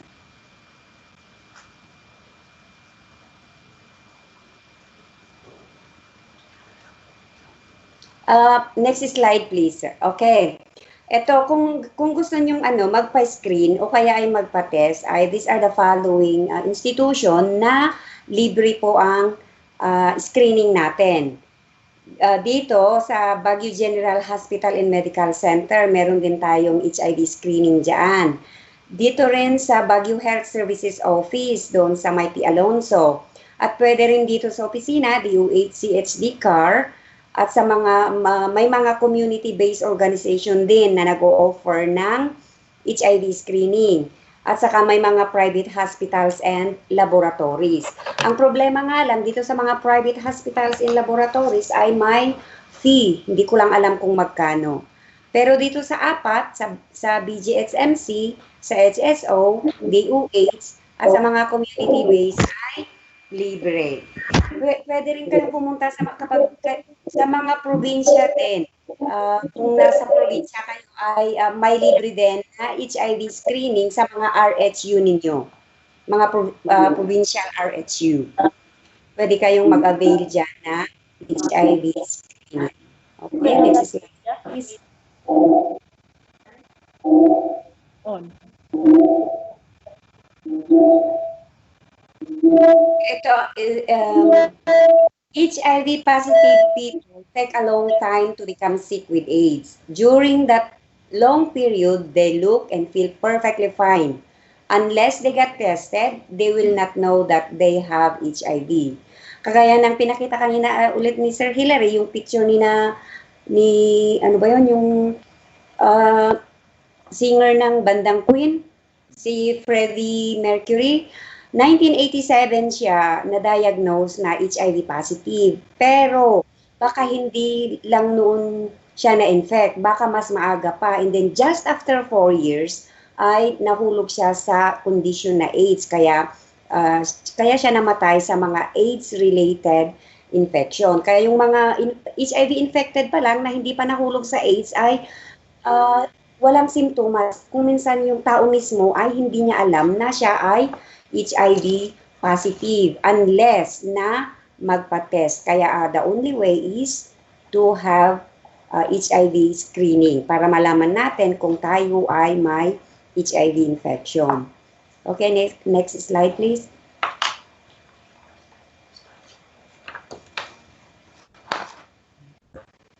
Ito na, the only way to know if one is infected is through an HIV blood test o kaya eye screening. Next slide, please.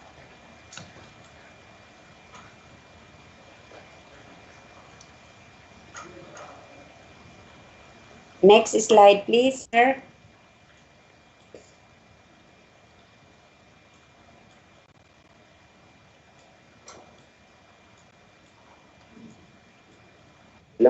Okay, sir.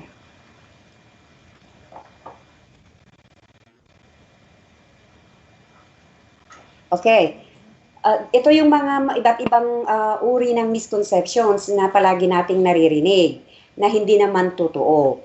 Kagaya ng isang ito, yung may narinig kasi ako noon na sinabi nila na pwede raw makahawa ang lamok ng HIV. Pero iyon ay misconception. Ang lamok ay hindi niya pwedeng ihawa ang HIV kahit na kumagat siya ng positive individual and then afterwards ay kumagat din ng negative. Kasi ang lamok, kapag kumagat siya, sumisip-sip siya ng dugo. So, sinipsip niya ng dugo ng isang positive, ikagat niya sa isang negative, hindi naman niya iluluwa yung dugo doon, kundi sisip-sip siya ulit. Kaya ang mosquito ay hindi siya pwedeng maghawa ng HIV infection sa isang tao. Yung hugging and kissing naman, dito lumalabas yung karamihan sa diskriminasyon. Kung minsan may mga tao na kung alam nilang HIV positive, natatakot na nila silang i-hug o kaya ay i-kiss. Pero ang hugging at saka kissing ay hindi rin nakakahawa ng HIV. Kasi walang exchange of body fluid. Yung mga fluid natin na na-discuss kanina, na mga concentrated bodily fluid.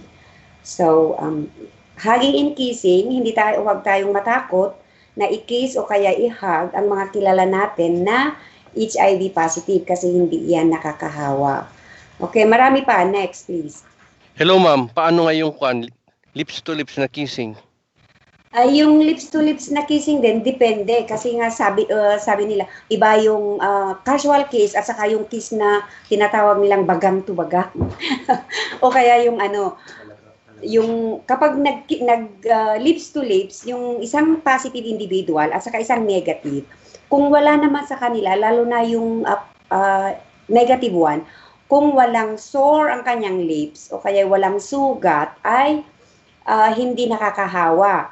Pero kapag may singaw yung isang negative one, tapos nakipag-kiss siya sa isang positive individual, ay pwedeng siyang mahawaan ng HIV infection kasi may point of entry na yung virus. Pero kapag casual lang, beso-beso, o kaya hugging, ay hindi yon nakakahawa. Thank you sa tanong, sir. Next slide, please.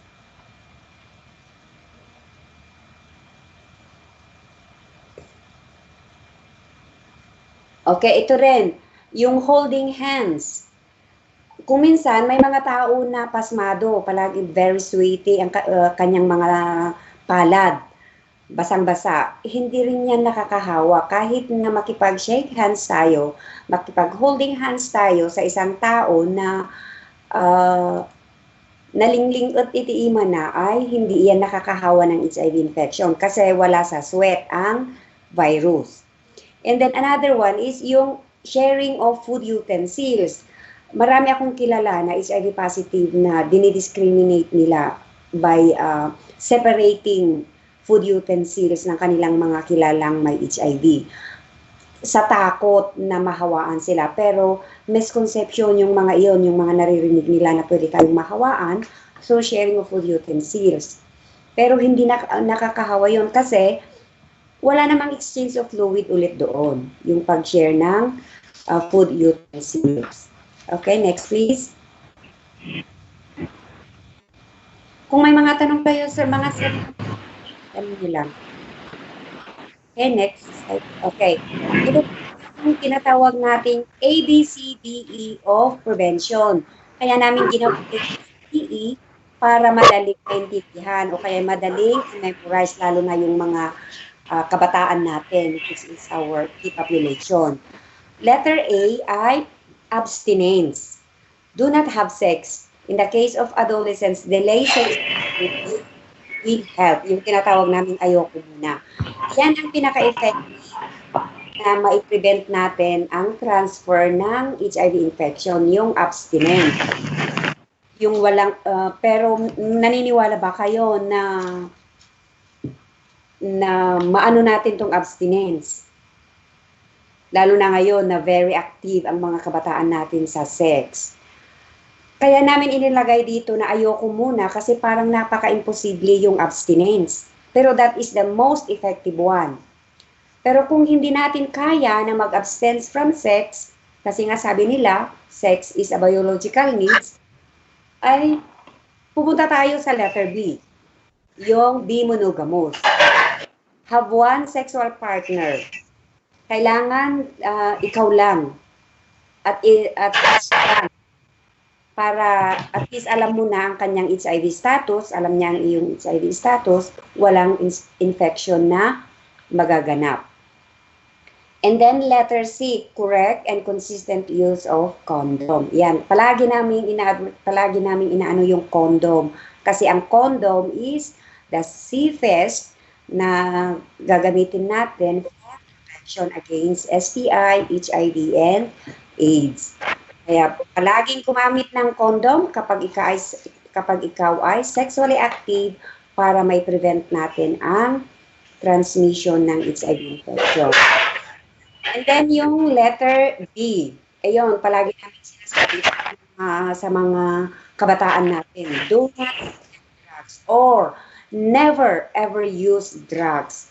Kasi alam naman natin ang drugs, hindi lang HIV ang pwede niyang maihawa by using drugs or through sharing of infected needles, kundi iba't ibang uri ng krimen.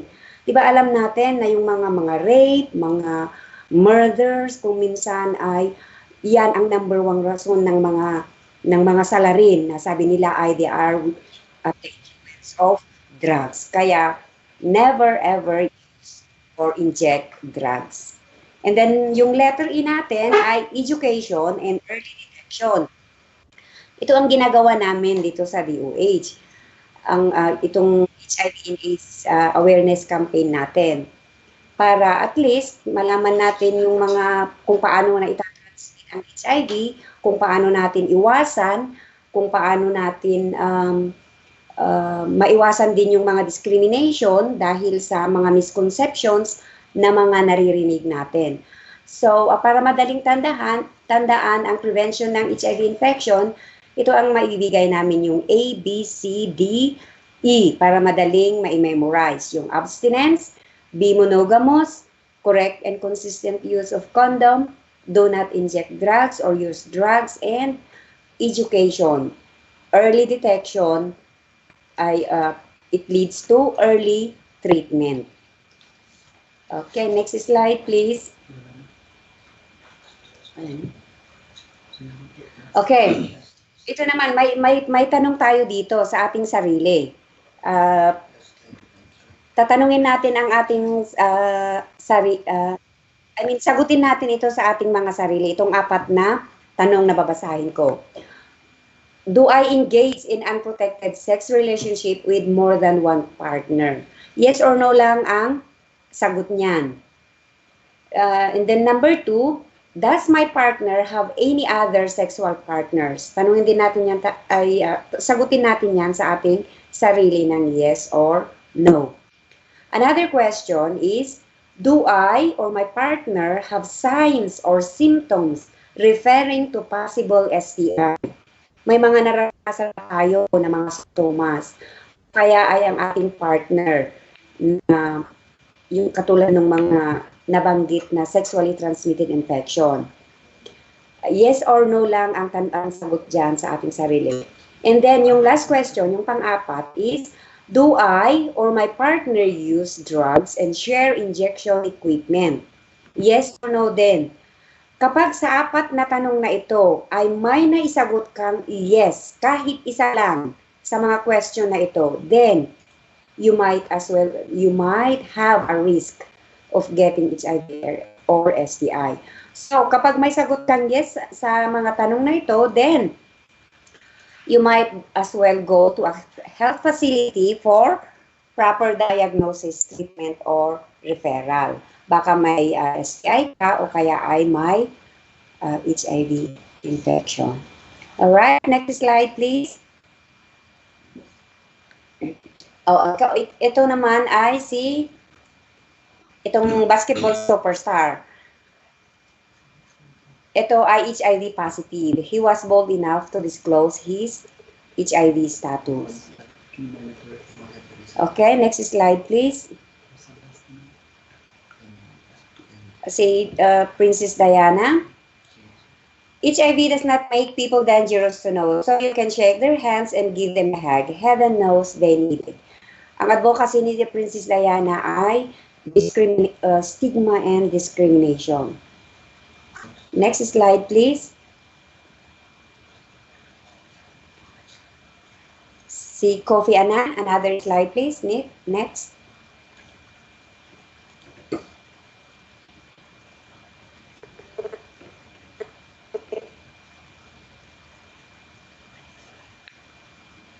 Next slide, please. Okay, ito kilala natin ito, our famous Mother Teresa. Sabi niya, I alone cannot change the world, but I can cast a stone across the waters to create many ripples. Yan ang sinabi ni Mother Teresa. Kaya ang isang individual hindi niya kayang i-change o kaya palitan ang mundo natin. But through sa mga ginagawa namin na HIV STI HIV awareness campaign ay pwede nating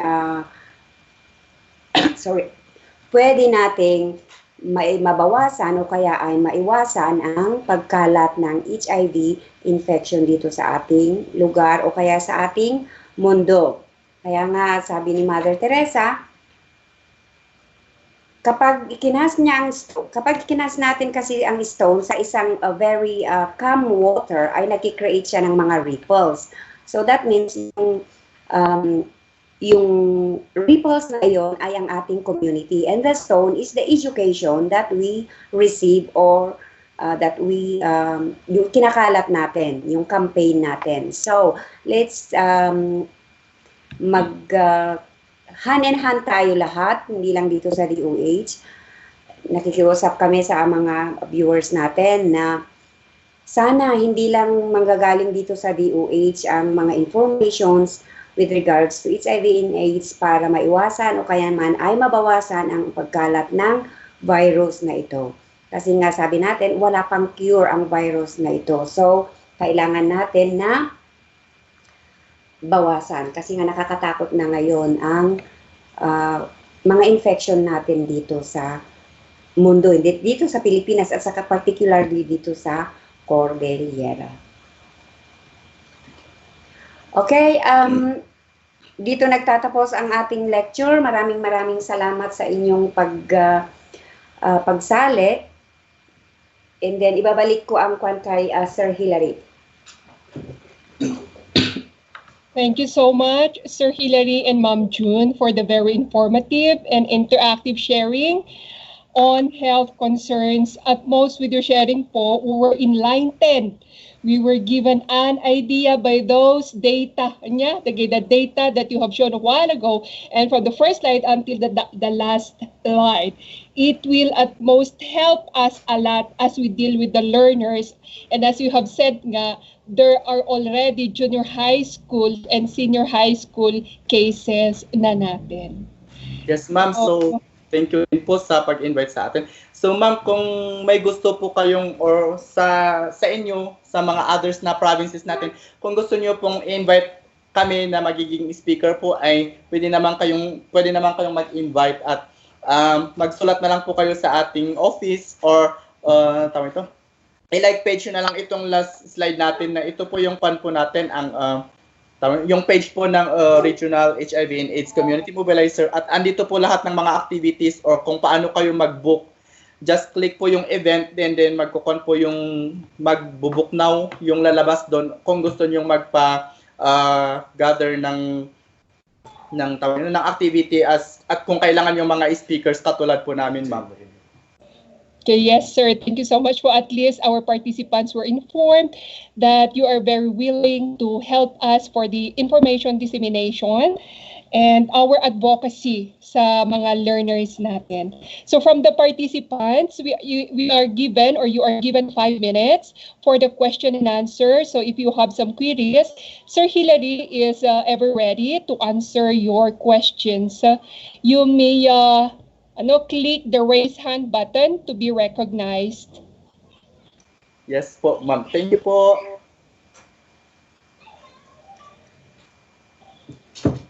Yes, From the participants. Yes, Ma'am Hilda. Yes, Ma'am Hilda. Wala. Sir Kermit, may mga tanong ba tayo sa naka-F? Yes, sir. Yes, sir. May I ask a question, please? Yes, sir. Yes, sir, Sam. Is it correct to say that though both parties na lalaki halimbawa are negative and they had sex, could somewhere along the way they could be positive or they could be infected? Sir, if they are both negative, sir? Yes. Sir, wala pong hawaan po, sir, kasi both po sila na negative kaya wala pong ihahawa na infection po, sir, na virus.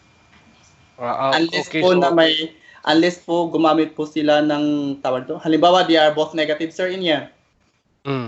Sir, maawat ang Ilocano. Yes, sir, although I speak English. Sir, pag halimbawa po, they are both negative, sir.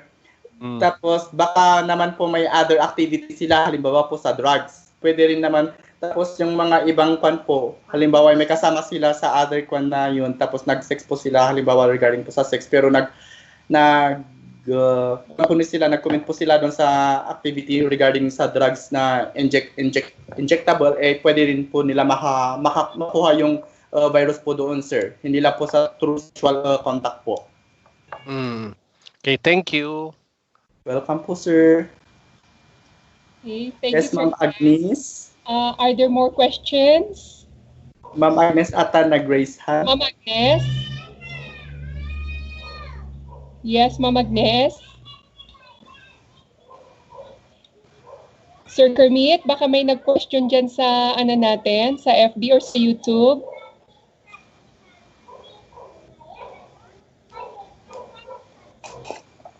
Wala. Okay, Sir Hilary. May yes, physical symptoms daw po ba? Pag po sa HIV at AIDS po, wala po silang physical po, sir. Ma'am po, walang physical symptoms po. Okay. Pero pag sa other STIs po, meron po, ma'am. Pero pag sa HIV and AIDS, wala pong physical, as in symptoms po siya. Specific symptoms po. Okay, thank you. For STI, could you please give one physical symptom, sir? Ma'am po, sa mga STIs po natin is, meron po tayo kasing mga warts or mga tulo, ganun po ma'am. Yun po ang other one po. Pag sa tulo naman po is ang symptoms na is sa discharge. Oo. Yun po ma'am. Okay. Tapos mga rashes, pwede rin yun. Pero iba naman yung rashes ng mga STI sa mga rashes ng mga allergic Baka naman pagka nagka-rashes ng isang tao, sabi nila may STI sila. Okay. Okay, thank you, sir. Adapay, Sir Kermit. Hello. Hello. Yes, Sir Tom. Kwaman, is it also correct to say na dahil HIV is highly infectious, kailangan din na pag namatay yung isang tao from HIV or even from related disease, yes po, kailangan sila i-cremate? Kasi parang may narinig akong ganyan from here long time, not so long time ago, na cremate kasi nga he died of the HIV related disease. Ay, sir, according to RA 11166, meron po tayong confidentiality doon na hindi po pwedeng sabihin na yung isang tao po ay namatay po ng HIV or AIDS. Ang may nilalagay lang po doon sa kanyang pagkamatay is halimbawa po ay nasa na meron na po siyang AIDS, di ba sir? Tapos ang other na diagnose po sa kanya ay halimbawa may cancer, ang mailalagay po sa kanyang pagkamatay ay cancer po, hindi po HIV or AIDS, sir. Kasi andun po yung Data Privacy Act po natin, sir. But kailangan i-cremate? Sir, hindi naman kailangan i-cremate po ang isang tao na namatay regarding po sa AIDS. Kasi pwede naman po siyang yung burial lang po, sir. Yung parang yung nilalamayan, pwede naman po siyang lamayan at pwede naman hindi as in a closed casket po. Kasi pag ang virus po ay hindi, pag namatay po kasi ang isang tao ay namatay na din po yung virus. Kaya hindi na po pwede siyang maihawa kung namatay na yung isang tao. Okay, thank you very much. Welcome po, sir. Okay. Hello, sir. Ayan, yes. Yes, ma'am. Mayroon din akong concern, ma'am, kung sakaling parang mayroong ganyan na may infected na siya. As an advisor, ano kayang pwedeng strategy na malalaman na mayroon siyang ganong sakit? Kasi yung kanina, malalaman lang natin through HIV test or screening. So ano kayang pwedeng strategy na hindi malalaman ng iba classmate or mga kaklase yung ganong sitwasyon? Ma'am, kasi regarding po sa mga ganyan po na situation, ma'am, is balik po ulit tayo doon kay Republic Act 11166 regarding po sa Data Privacy Act or yung confidentiality po, ay hindi po, kung sino man ang, halimbawa, ikaw po ma'am, nagpa-screen ka po sa amin, di ba? Hindi po namin pwedeng sabihin, kung ako yung nag-screen sa'yo, hindi ko pwedeng sabihin sa mga kasama ko dito sa office na ikaw po ay it's either reactive or non-reactive or positive or negative po. Kasi yung kung sino man lang ang taong nag-test sa'yo ay dapat siya lang at ikaw lang po ang nakakaalam ng resulta po. Hindi po pwede yung i-kwan po, ma'am. Ay, akala ko, sir, kung may pwedeng, kasi kung sakaling ako lang ang gustong yung parang ko yung haka-haka ko sa kanya, pero ayaw yung tao kung pwedeng may ibang hindi po, ma'am. strategy. Unless po siya ay magdi-disclose sa'yo. Yun lang po ang pwedeng okay. Pero kung halimbawa, sasamahan na lang. Yes, ma'am. Pero pag sinamahan mo siya, is hindi ka rin po papapasukin po sa testing center or sa office na magsabay kayong kwan po. Kasi ang protocol po namin is one-on-one po talaga siya. Okay lang po, ma'am. Salamat po, sir. Po. Okay. Okay, we will entertain last question. Yes, sir? Hello po. Yes, sir. Yes, sir. Yung pong naipakita kanina na mga data natin regarding the mga nag-HIV na positive ata yun? Yes, sir. na umabot sa 1,000, ano Yes. ang ginagawa ng Department of Health o di kay anong agency ang yung bang mga taong yun gumagala pa rin sa kapaligiran namin o meron silang isang facility rin na nandun sila or nandun sila mismo sa kanilang pamilya? Ay, sir, what do you mean po? Pero sir naman po is yung mga po na tao na na-diagnose po ng regarding po sa kanilang status is sila po ay tawag ito, o pwede po silang gumalaag na sa kanilang pamilya kasi hindi na naman po sila nakakahawa pagkuan po. Pag halimbawa lang, makahahawa lang sila kung nakipagtalik sila o kung tawag ito, sa mga injectable po. Pero pag sa physical kwan po is hindi po siya nakakahawa. Pero sila po naman is nakukuan po natin sila, naaalagaan din naman sila kasi meron tayong halimbawa, meron tayong parang sa DepEd may school. Sa atin naman sa DOH is puro sa kanilang situation po is may treatment hub po. Ang treatment hub po ay parang din na school na lahat po ng mga documents mo ay isasubmit mo doon sa hub na yun at sila po ang bahala sa user na magkuhan po. At halimbawa pag ikaw po ay, kasi hindi ka naman pwedeng makapasok doon sa hub kung hindi ka positive.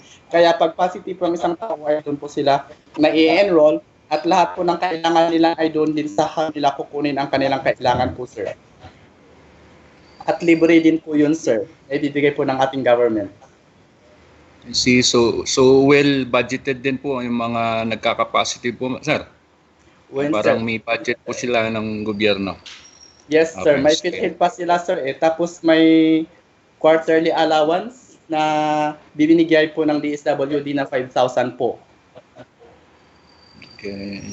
Is may... Pero paano sir? Ano kayang kulang, sir? Sir, pag dumadami ang case po? Oo, bakit kaya dumadami, no? Sir, ang case natin kasi at least nakukuhan po sila, na-educate na po sila na may life after HIV, na hindi po nakakamatay si HIV. Kaya parang at least na yung mga tao na po ngayon is at least nakukuha na po silang magpa-test. Kaya doon po nakukuha ang pagkadami ng mga data po. Okay. Sige, sir. Thank you. Salamat pa. Sir. Okay, thank you sir, so baka much. gusto niyo pong magpa-test. Libre naman, sir. Sige, Sir Hilary, they will consult you. I said a while ago that Sir should be the last question, but then I cannot let go of this question kasi this is regarding discrimination and stigma. And it says here, from Ma'am Lydia M. Macni, tanong po, dahil po nahihiya, nag-self-treatment na lamang po, safe kaya itong taong ito? Hindi po, ma'am, safe ang self-treatment po kasi wala po siyang, hindi natin alam kung ano ang kinukure niya. Pag discrimination po is, kwan po na yun, ibang status na po siya. Tapos, ang mga gamot po natin sa HIV po ay hindi po siya nabibili sa drug market po natin. Hindi po siya over the counter, kaya kailangan po nakukunin nila ang gamot nila sa treatment hub. At kung ang mga tao na may HIV po ay hindi po pare-pareho ang kanilang gamot kasi mayroon po silang diagnosis for the other para hindi ngayon mag-contradict yung gamot nila sa HIV. Halimbawa yung isang tao po na may HIV tapos may TB, ang gagawin po kasi i-cure muna kasi yung TB niya bago po siya mag-take ng HIV drugs. Kaya wala po tayong over-the-counter po na mga treatment po, ay na mga gamot po. Okay, thank you. Thank you so much, sir, for enlightening us about HIV, STI, and AIDS. Maraming salamat. And participants, let's give a hand to Sir Hilary and Ma'am June. Yay! And for those if you still have more questions, Sir Hilary, Thank you so much, sir. are very willing to accommodate you, your sir. questions. Yes, Ma'am Claire, we will be awarding virtually the certificate of our speaker, Sir Kermit and Ma'am Claire. Ang kapay agkuman panaw, Sir Hilary, Okay, awarding the certificate of recognition. This certificate is awarded to Hilary Biligan Kayan of Department of Health in profound gratitude for the invaluable service as resources speaker during webinar entitled Ensuring Readiness of Teachers in the Delivery of Distance Learning in the New Normal School Year 2020-2021. Issued at DepEdCar, Wangal, La Trinidad, Benguet, signed May B. Aclar, PhD, CESO5, our regional director. Thank you so much, Sir Hilary. Your certificate of recognition is awarded to you. Our profound gratitude po. Thank you. This certificate will be handed to you. Though we awarded it virtually. Yes. Okay, once again, thank you and round of applause to Sir Hilary. Yes. Thank you. Hi, how are you, fellow participants? Still there? The 303 participants? Kaway-kaway muna tayo dyan. Stretch muna before we will proceed to our second speaker. Stretch. Taas ang kamay. Kape muna, ma'am. Kape muna. Sige po. Tayo muna kayo. Then get your coffee. But then come back asap po sa upuan ninyo or sa office po ninyo. Sige. While our speaker is preparing, while our speaker is preparing, our second speaker, Coffee break. or call of nature, or a coffee break, we will give you makama lang in 3 minutes while Sir Job is preparing. He's there. He's ready. Sige po. Muna saglit. Okay?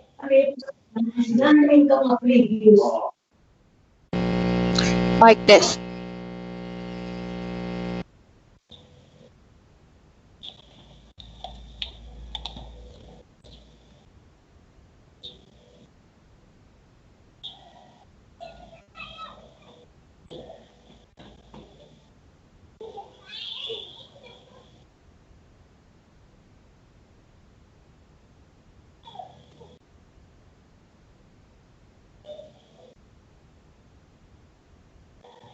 Oh, the attendance link is already posted in our chat box. You may sign in already.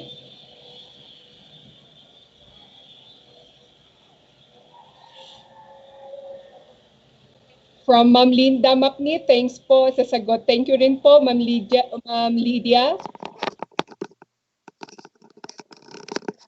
The link for the attendance. No chat box. Chat box.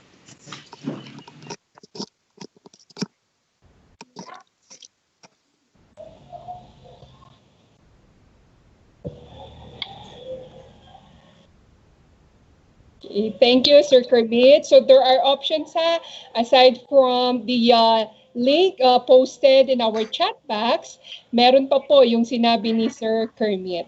Okay? Ma'am, pakiulit po. Hindi ko po narinig. Sir Kermit, come again.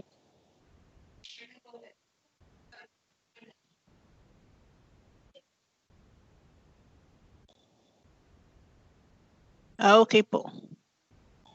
Okay. Moving on to our session. Our second speaker this morning is Sir Job David Manialang, the Information Officer 3 of Population Commission. He will be sharing to us or with us understanding the comprehensive sexuality of education. You will know him more as we go along with the session. Kakabsat, let us welcome Sir Job with a round of applause. Yay! Take it away, Sir Job. It's your turn. Ayan, thank you po ma'am. Again, apologies po dahil sa na-disconnect po ako kanina. Right after po ata nung recap, biglang nawala yung aming connection, but we're more stable now. So hopefully, mas okay po ito. Okay po ba yung aking audio? Yes, sir. Dinig ka naman. Clear po. Okay, thank you po. So if you could, Sir Kermit po ba, please share po yung aking slides na sinend.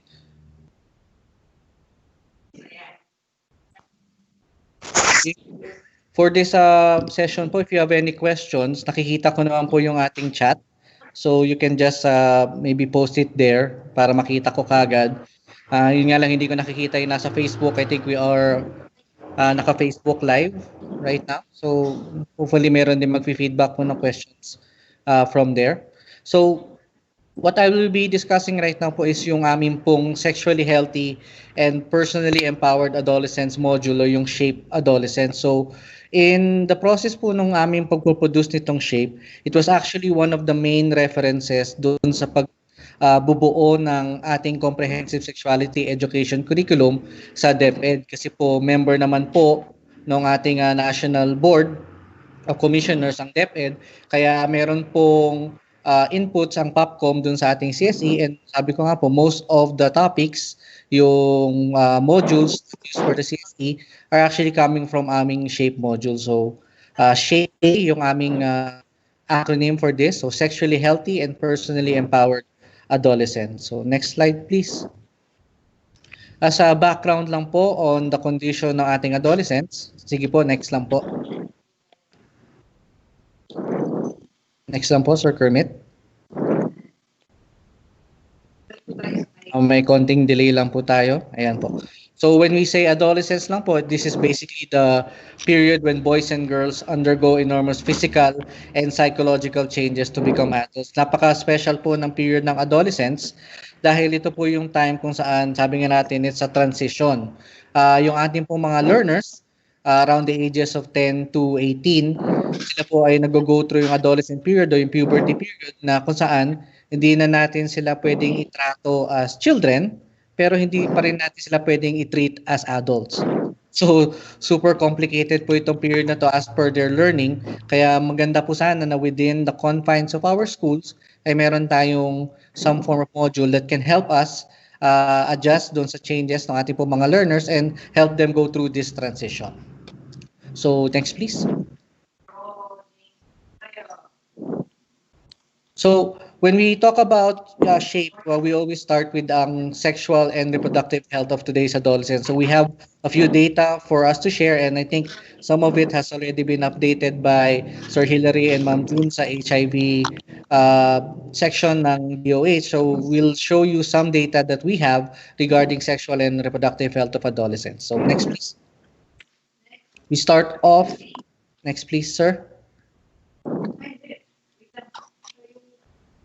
May konting delay po ata yung pag-transition natin. Bumalik po tayo. Ayan, okay. So when we say adolescents din po, when it comes to their, sumobra ko sir, sorry. When it comes to adolescents, ito po yung time ng kanilang sexual awakening.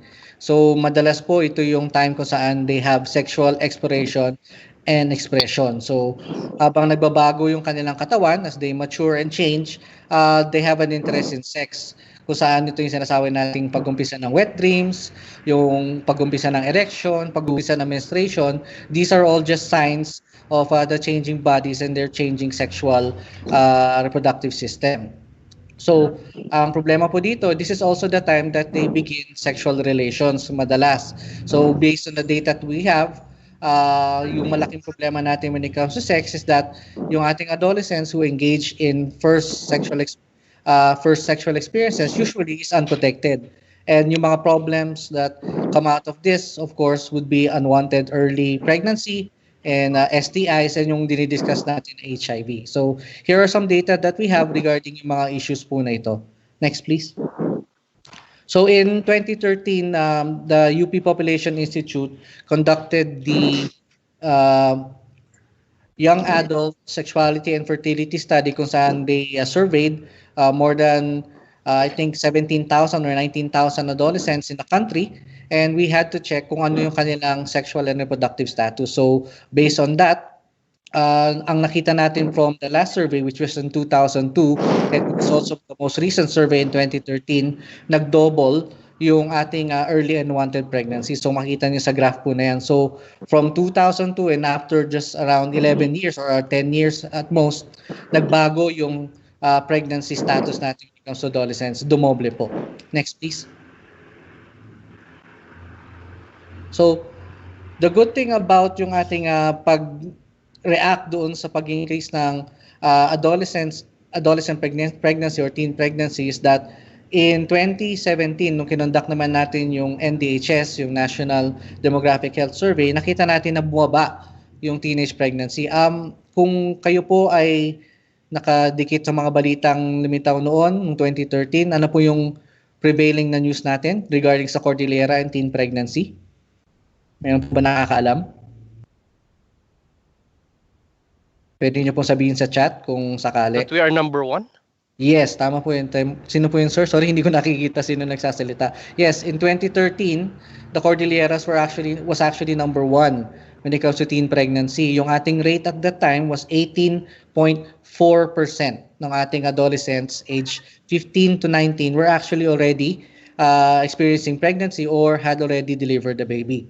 But the good news is, ngayong 2017 na survey with the NDHS, sabi ko nga kanina, yung CAR naman ay bumaba. So tayo na po yung may pinakamababa sa lahat ng regions when it comes to pregnancy among 15 to 19. So bumaba na po tayo to 3.9%. Ang masama nga lang po na balita is that for the other regions, lahat po sila either na-maintain yung kanilang percentage or tumaas.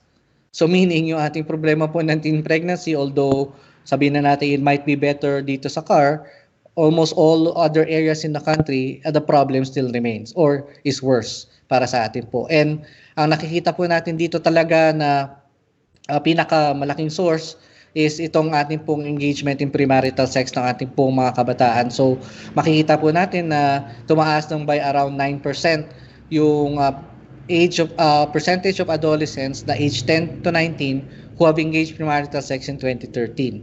So ito yung pinaka-problema po natin. Hindi po lang ito simpleng problema dahil lang nangyayari nga po unprotected yung sex na nangyayari sa ating po mga kabataan. So next please.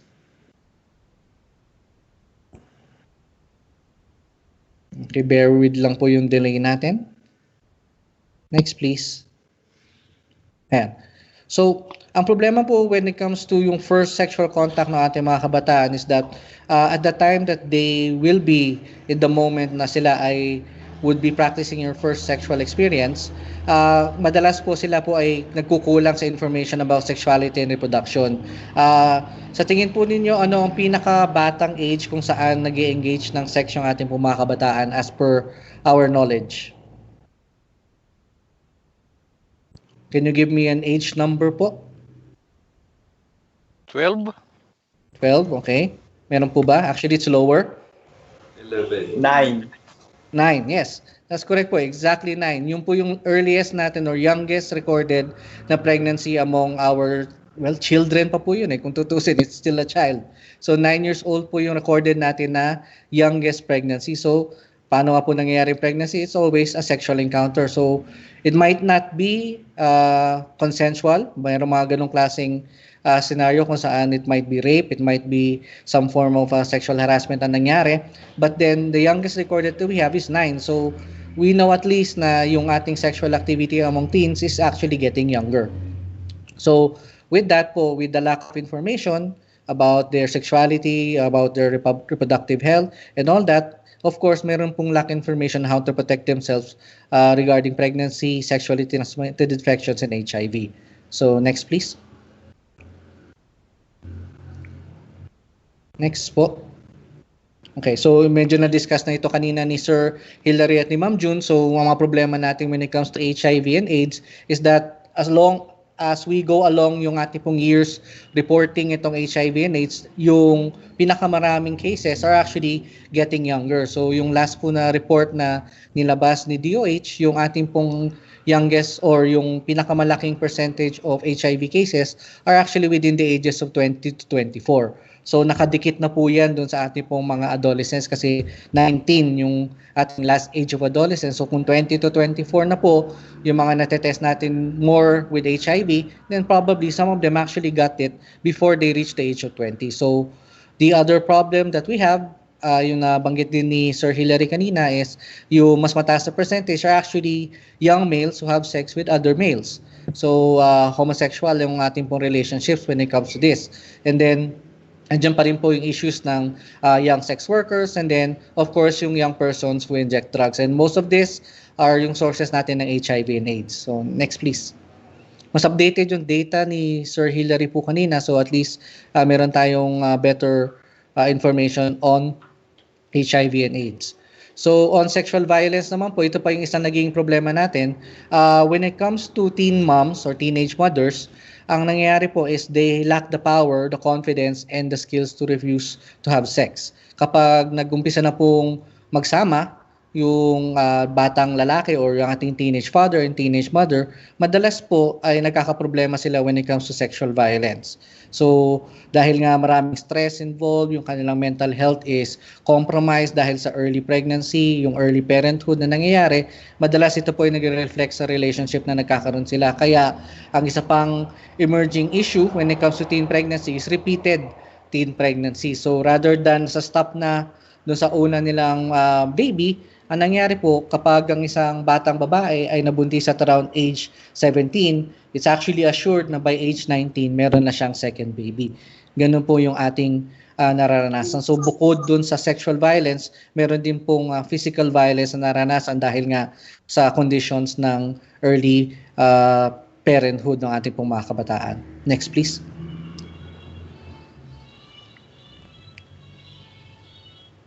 Next please. Ayan.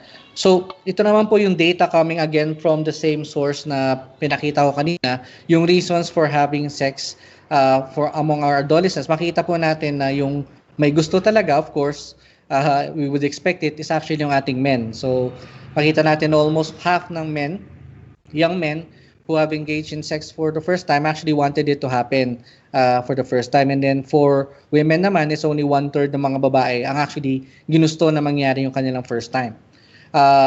Meron din tayong percentage dito makita na did not want to or hindi nila talaga gusto pero basically pumayag na lang sila, mas mataas ulit for women at 27.2%, mas mababa for men. Meron ding did not plan but happened anyway. So sinasabi na 33, medyo magkadikit, 33% ng women hindi nila pinlano na mangyari at that time pero nangyari pa rin, and 31% ang ganun naman for kalalakihan. Pero meron pa rin, nakita natin again, related to sexual violence, yung hindi talaga nila gusto pero nangyari pa rin at hindi naman sila pumayag is actually mataas for women at 4.5%. So this is still for women po aged 10 to 19 years old. Next please. Yeah. So yung mga breakdown naman po ng ating force at first sexual intercourse, so yung mga hindi naman pumayag pero napilitan na makipag-sex, makikita po natin dito na the younger, yung age po nung bata o nung teenager po natin, actually higher percentage na sila ay na-force into a first sexual experience, kung makikita po ninyo dyan. So 14.7% ng mga babae or kalalakihan na naka-experience ng first sexual experience nila ay actually na-force into yung kanilang sexual act. Next, please.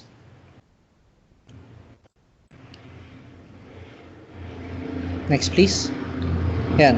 So, our response sa POPCOM po and yung ating pong partners when it comes to adolescent health and development is ginawa po natin yung updated na SHAPE Adolescence Module. So, at the time, I think this was in the 1990s na ginawa yung unang version nitong SHAPE Adolescent Module. The conditions were different. At that time, ang problema po natin was alcoholism, smoking, and drugs among teenagers. Pero nung nag-transition tayo 20 years later, yung teenage pregnancy na yung lumitaw as a problem because it doubled from the last time we checked yung ating teenage pregnancy rates. So next please. Okay, so sabi nga po natin there is an increasing number of HIV infection among adolescents. Sabi nga ni DOH between 2011 to 2015 nag-increase by 230%. So more than double yung nangyari when it comes to HIV. Next please.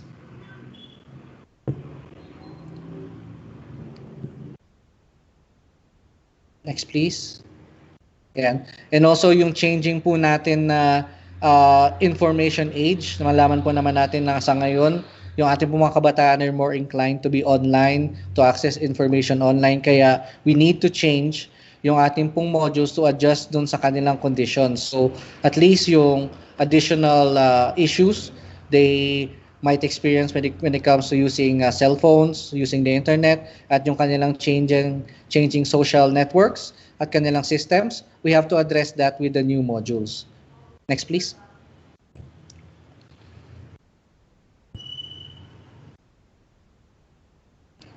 Next, please. Okay, Sir Kermit. Ayan.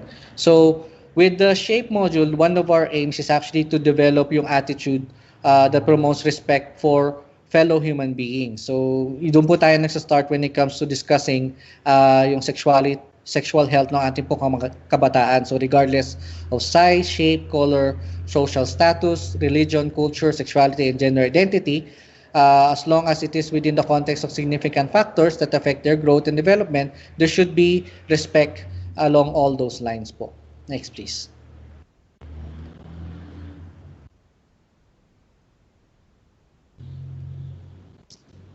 Next, please. Okay, so what did we change regarding the new shape module? Baka some of you experienced na po using the old shape module kung kayo po ay sabihin na nating tenured in service. Pero for now, we are actually strongly recognizing that young people have qualities and characteristics that make them a vital force and necessary resource for development initiatives. One of the data that we have been presenting for a while regarding teenage pregnancy is that whenever a teenage girl actually experiences a pregnancy at a young age, almost billions po, more than 3 billion ang nawawala sa economy natin because of the loss of potential ng ating pong mga kabataan. So, not just only yung kanilang resource sa workers, pero yung kanilang potential for other things that related to our development, nawawala or nadidiminish because of early pregnancy. So, this is also based on strong evidences about sexual and non-sexual behaviors of today's teens. So, next please. So, yung shape module po natin has been updated just last year. Around April po namin na-release yung bagong version. So, at least we know na we have most of our issues updated for this. So, ang isang nakikita natin or most of the social issues na nakikita natin when it comes to our adolescents right now related doon sa kanilang teen pregnancy and HIV cases is that most youth today are actually never married. Alam naman natin na kapag ang isang teenage couple, whether mother and father, ay nagumpisa ng magkaroon ng baby or mag-alaga ng baby, they're forced into live-in arrangement. And most of these kinds of arrangements or relationships we know do not work. Either maghihiwalay yung mag-asawa or yung mag-partner, yung ina at yung ama ng bata, or in the long run madadagdagan pa ng teenage birth yung ating pong family. So yun yung mga problema nakikita natin dito. So sexual and reproductive health education should also be offered in formal and informal settings. Kaya po kami narito at presenting this module for you to use sa inyong comprehensive sexuality education. Also, napipilitan tayo ngayong gawin ito, adolescent sexual and reproductive health education should be optimized using online platforms and channels dahil dito na po nakatutok yung ating pong mga kabataan. So, next please.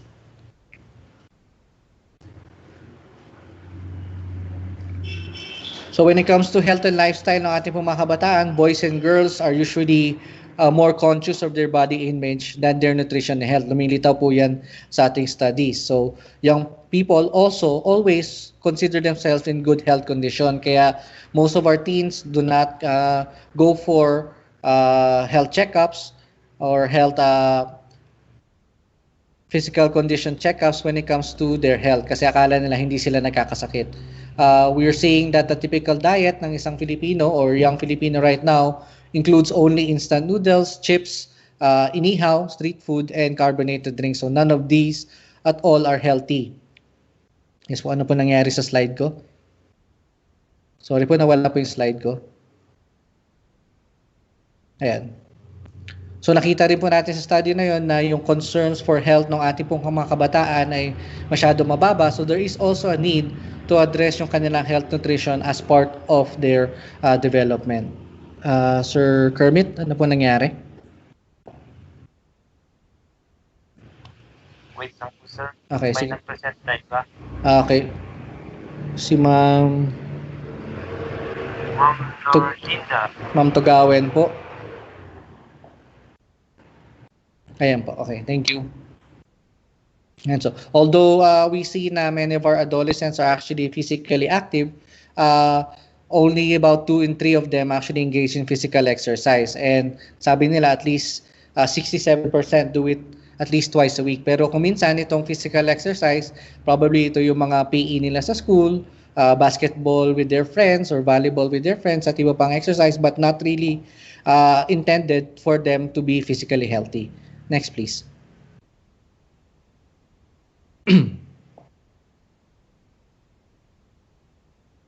Next, please.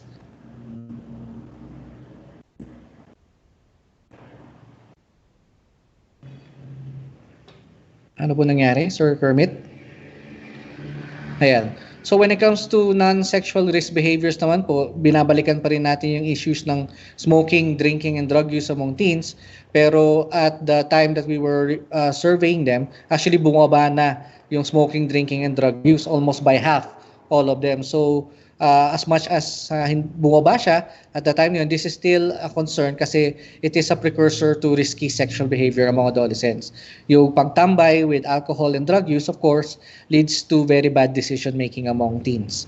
So reported suicide attempts also have increased in the past few years, although yung masamang balita at the time na tayo po na quarantine was, I think, 14 suicide reports were made just between March or April to June of this year because of the COVID quarantine, and some of them are actually teenagers na nagkaroon ng problema when it comes to coming back to education, to their schools or enrolling for school na upcoming school year. So yun po yung mga nakita natin na issues. So physical violence is also another matter of concern for adolescents, either as victim or as aggressor. And we know naman na bullying is still an emerging concern among our teens. Although physical violence, baka nabawasan na, but yung online verbal abuse still happens among teens. So kaya bullying has taken on a different form. Next, please.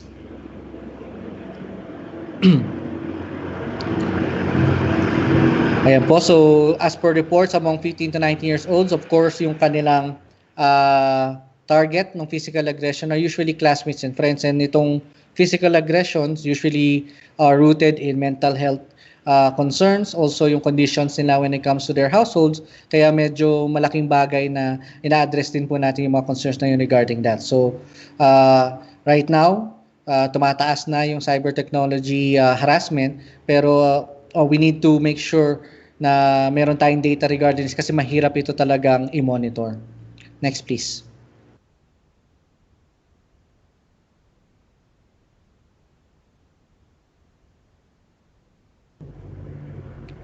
Okay. So yung sa sexual risky behaviors naman, like what we said about teenage pregnancies kanina, more youth are actually having sex before they reach the age of 18 and before they are married. At ito yung pinaka nakakatakot with this. 78% of them who are engaged in sex or in sexual activity actually do not use protection. So kaya tumataas yung ating pregnancies and infections when it comes to sexually transmitted diseases and HIV. But most of them actually know na yung kanilang knowledge about sex and reproductive health is actually very low. At mali rin yung kanilang sources of information. That's why we need to address itong mga issues po na ito. Next, please.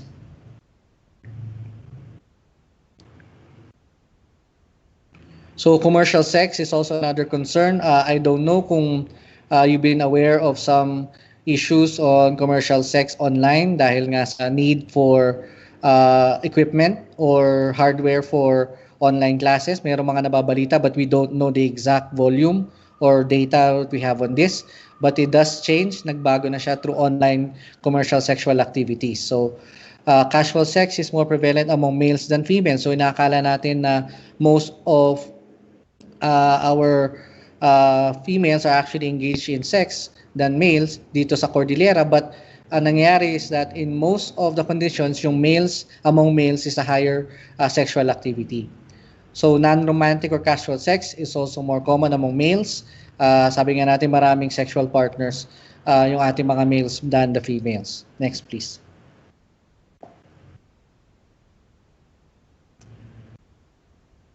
Next please. Okay, sabi na natin kanina, more males reporting having multiple sexual partners. There are also sexual risk behavior specific to males having sex with males, katulad nung nabanggit natin sa HIV kanina.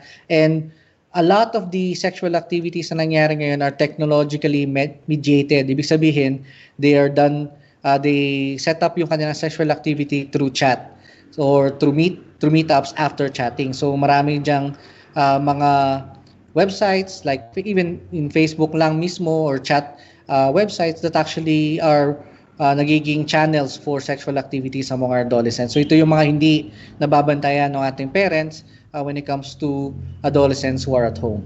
Next please.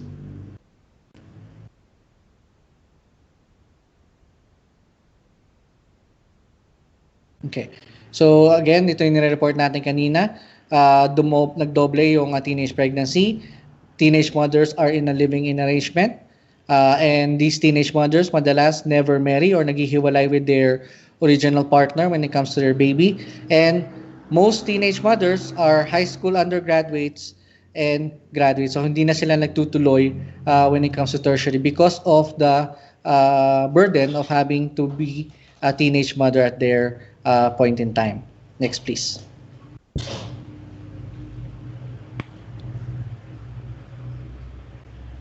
Okay. Of course, teenage childbearing and prevalence of premarital sex are highly correlated. Hindi mabubuntis kung walang sex na nangyari. And alam natin na most teenagers acknowledge the lack of knowledge about sex and reproductive health. Next, please.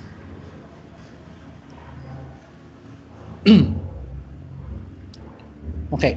So, with all the issues na present natin kanina, what we're trying to do with the SHAPE module is it is going to be on the premise of comprehensive sexuality education. So we're rolling out itong SHAPE Adolescence or SHAPE A module para sa inyong mga teachers, addressing nga yung ating needs for CSE. So for as universal definition, CSE is actually an age-appropriate and culturally relevant approach to teaching about sexuality and relationships by providing scientifically accurate, realistic, and non-judgmental information. Ito yung mga concerns natin when it comes to building up a module or a curriculum related to comprehensive sexuality education. So next, please.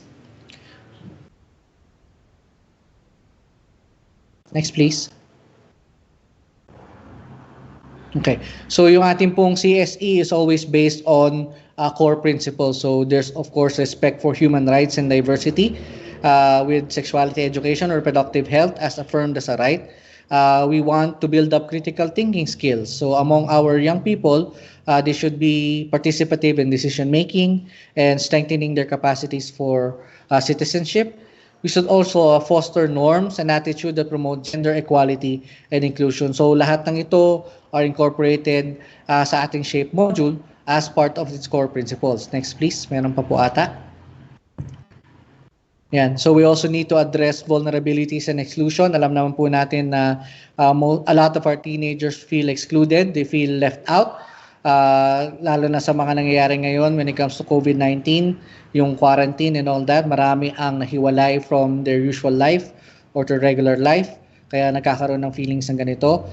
Local ownership and cultural relevance, meaning addressing yung issues na nangyayari sa ating region, yung ano yung specific sa ating culture, ano yung mga kailangan nating address. And then, yung last but not the least, as a core principle is yung positive life cycle approach to sexuality, meaning everything should be taken with a positive note. Everything is normal, everything is healthy as long as it is addressed with proper information.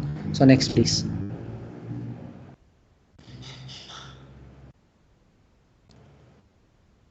Okay. So yung CSE, siguro you might be aware of this, has been developed by a panel of Filipino experts. Kasama na po dito yung POPCOM between 2014 to 2016. So It has to be age and development appropriate, and ito po yung minimum functions ng CSE. Next please. So this is just breaking down yung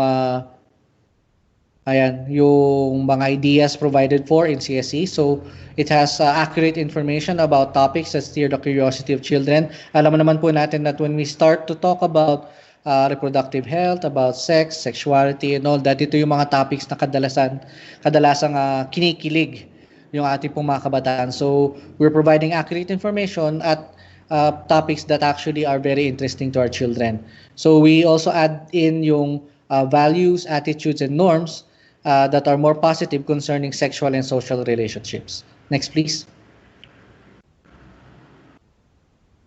So we also want them to acquire skills when it comes to information gathering, communication, negotiation, refusal, decision making, and self-management, or yung tinatawag nating life skills that they will need to address yung other issues when it comes to their sexual and reproductive health.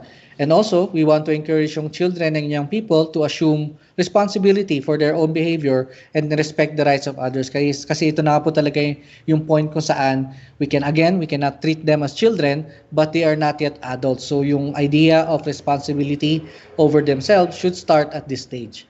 Next, please.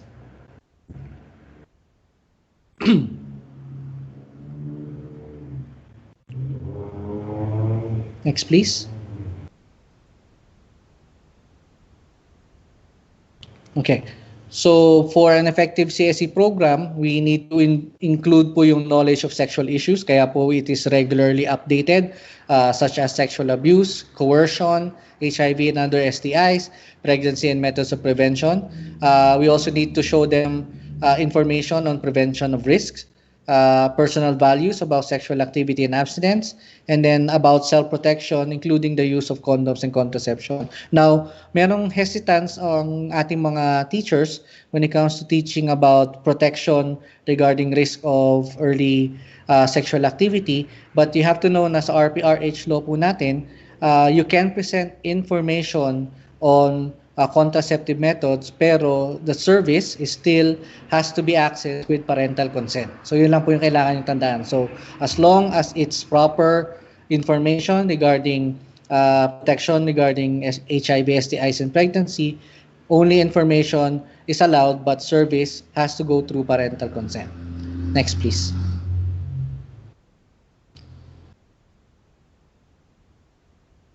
Next po, Sir Kermit.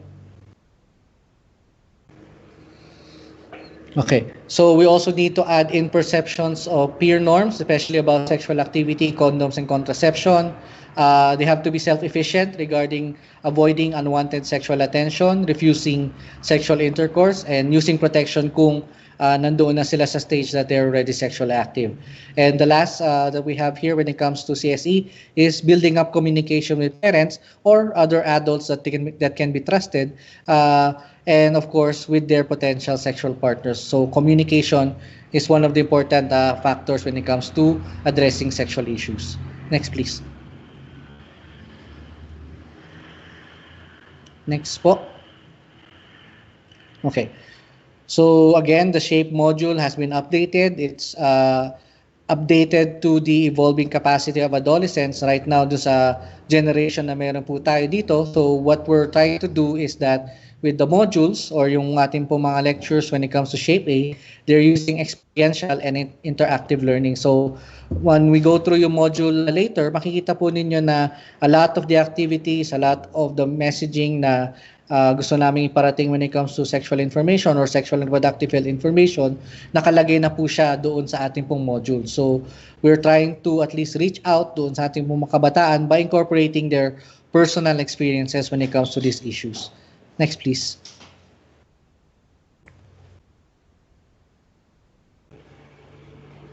Next po. Ayan. So again, with this toolkit, we want to draw out their existing knowledge. Kung ito man ay mali or tama, at least we want them to share what they know, to know their attitudes and experiences regarding ASRH, and then of course, ask them to think critically about these values and knowledge. Yes po, meron po bang question? Sino po?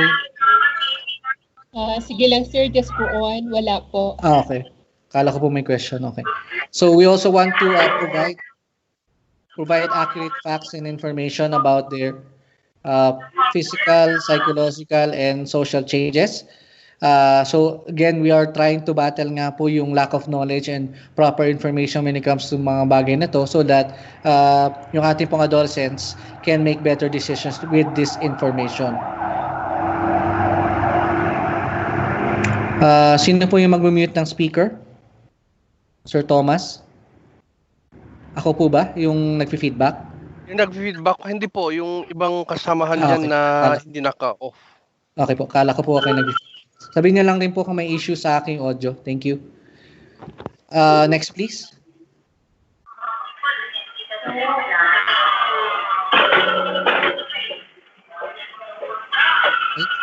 So with the shape module po, we are actually enabling our learners to again analyze their own experiences, ideas and resources. Gusto rin po natin na magkaroon sila ng proper values and attitudes about positive and enabling attitudes towards sexuality and reproductive health. We want them to develop self-esteem, build trust and take collective actions among their peers and with their adults, and also to build and apply yung kanilang bagong knowledge to their own lives as they go on through adolescence. Next, please.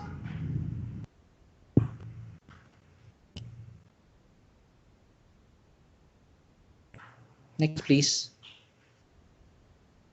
Okay, so we also want them to again develop life skills. We want to have a way of measuring their learnings acquired. Kaya makikita po ninyo na yung ating modules later have a pre-test and post-test already built in. And again, we want our learning activities to be facilitative. So two-way yung ating learning, may manggagaling from the teacher, may manggagaling from the learner. So at least there could be a sharing of information across yung ating pong variety or diversity when it comes to our learners. Next, please. Next, please.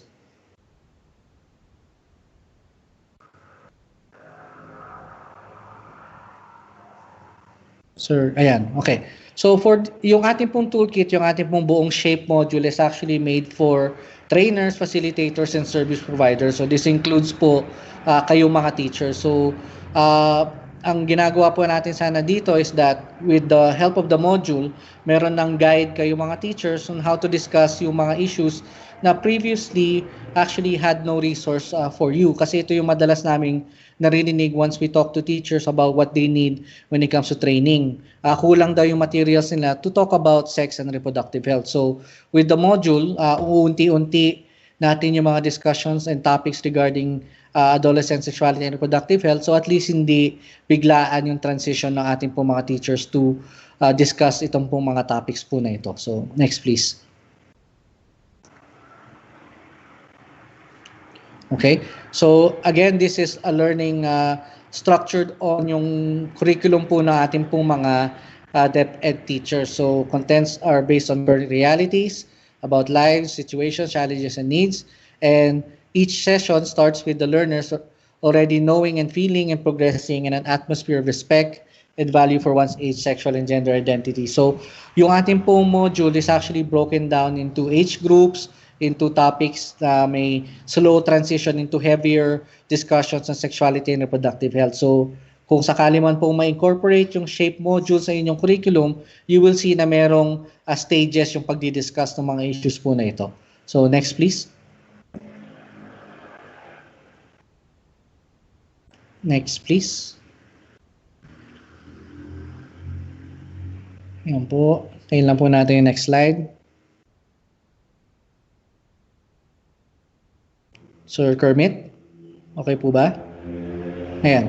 So again, yung ating pong method is that learners participate in groups and self-problem finding and solving exercises that allow them to get the feel of and empathize with the situation. So they are also given opportunities to explore options kasi marami sa ating mga discussions are open-ended questions for them to realize the answers. So again, this is about interacting back and forth with our learners. Next, please.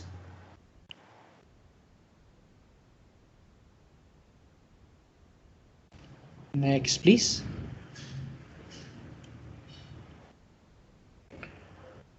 Okay, so again, yung isa pong consideration when it comes to yung development po ng module na to is about learners feeling good about themselves. Madalas po na nagiging issue when we talk to adolescents regarding sexuality and reproductive health is na put down yung kanilang feelings about sex and reproductive health. Kung meron man silang questions, some adults actually tell them na bakit ka ganyan mag-isip, bakit mo tinatanong yan and all that, bakit ang bastos-bastos mo and all those concerns. But in essence, these are actually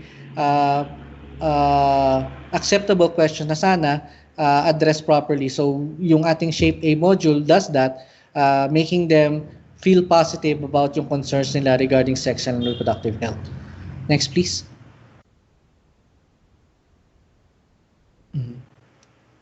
Okay, so just the key features na ating Shape module. So, yung full course, meron po dito addressing physical, psychological, and social changes between levels of 10 to 14 and 15 to 19.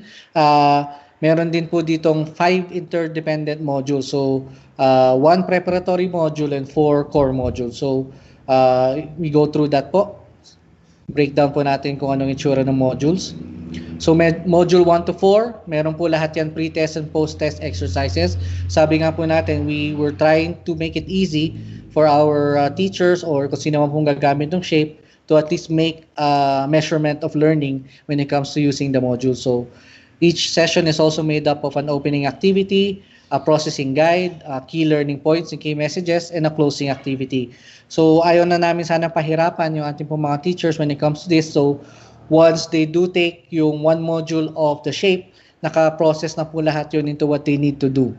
So yung target learners po natin is 10 to 19, can be used for in-school and out-of-school youth, but in this case, for in-school youth para sa inyo. Sa toolkit po, it directly targets adults, so kayo po na ating service providers, para gamitin nyo to right away using yung ating pong modules.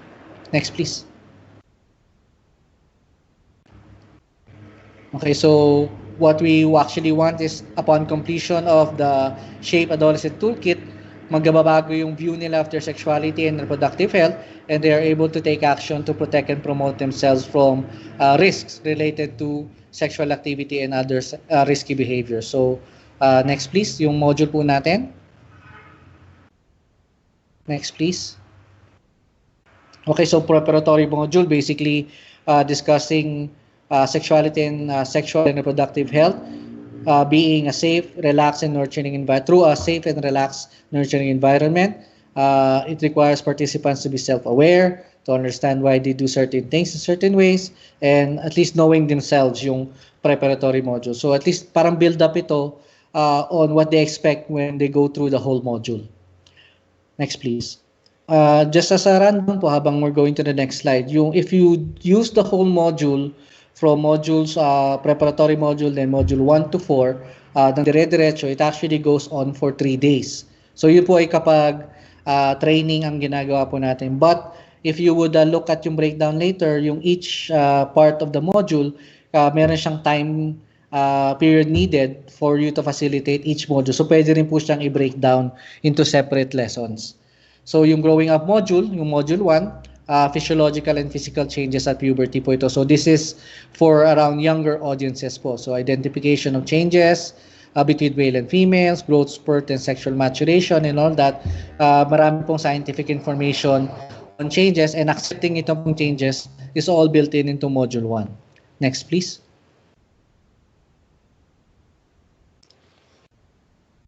Next please.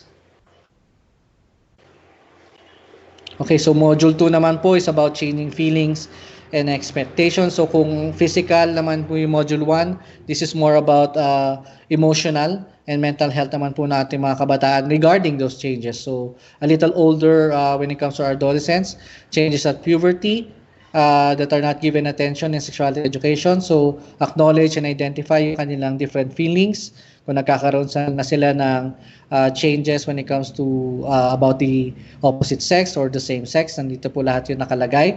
It also builds participants' abilities to handle feelings of anger, anxiety, poor body image, and sexual attraction na more so related sa kanilang mental health and emotional health po. Next, please. Next, please. Module 3 po natin is changing relationships. So, again, this is a lot older sa ating pong mga participants. So, changing relationship with families and peers, interest in sexual relationship. Again, this is providing them with proper knowledge, attitudes, and skills they need to effectively relate with their family, peers, and other partners when it comes to growing up. Next, please. Then Module 4.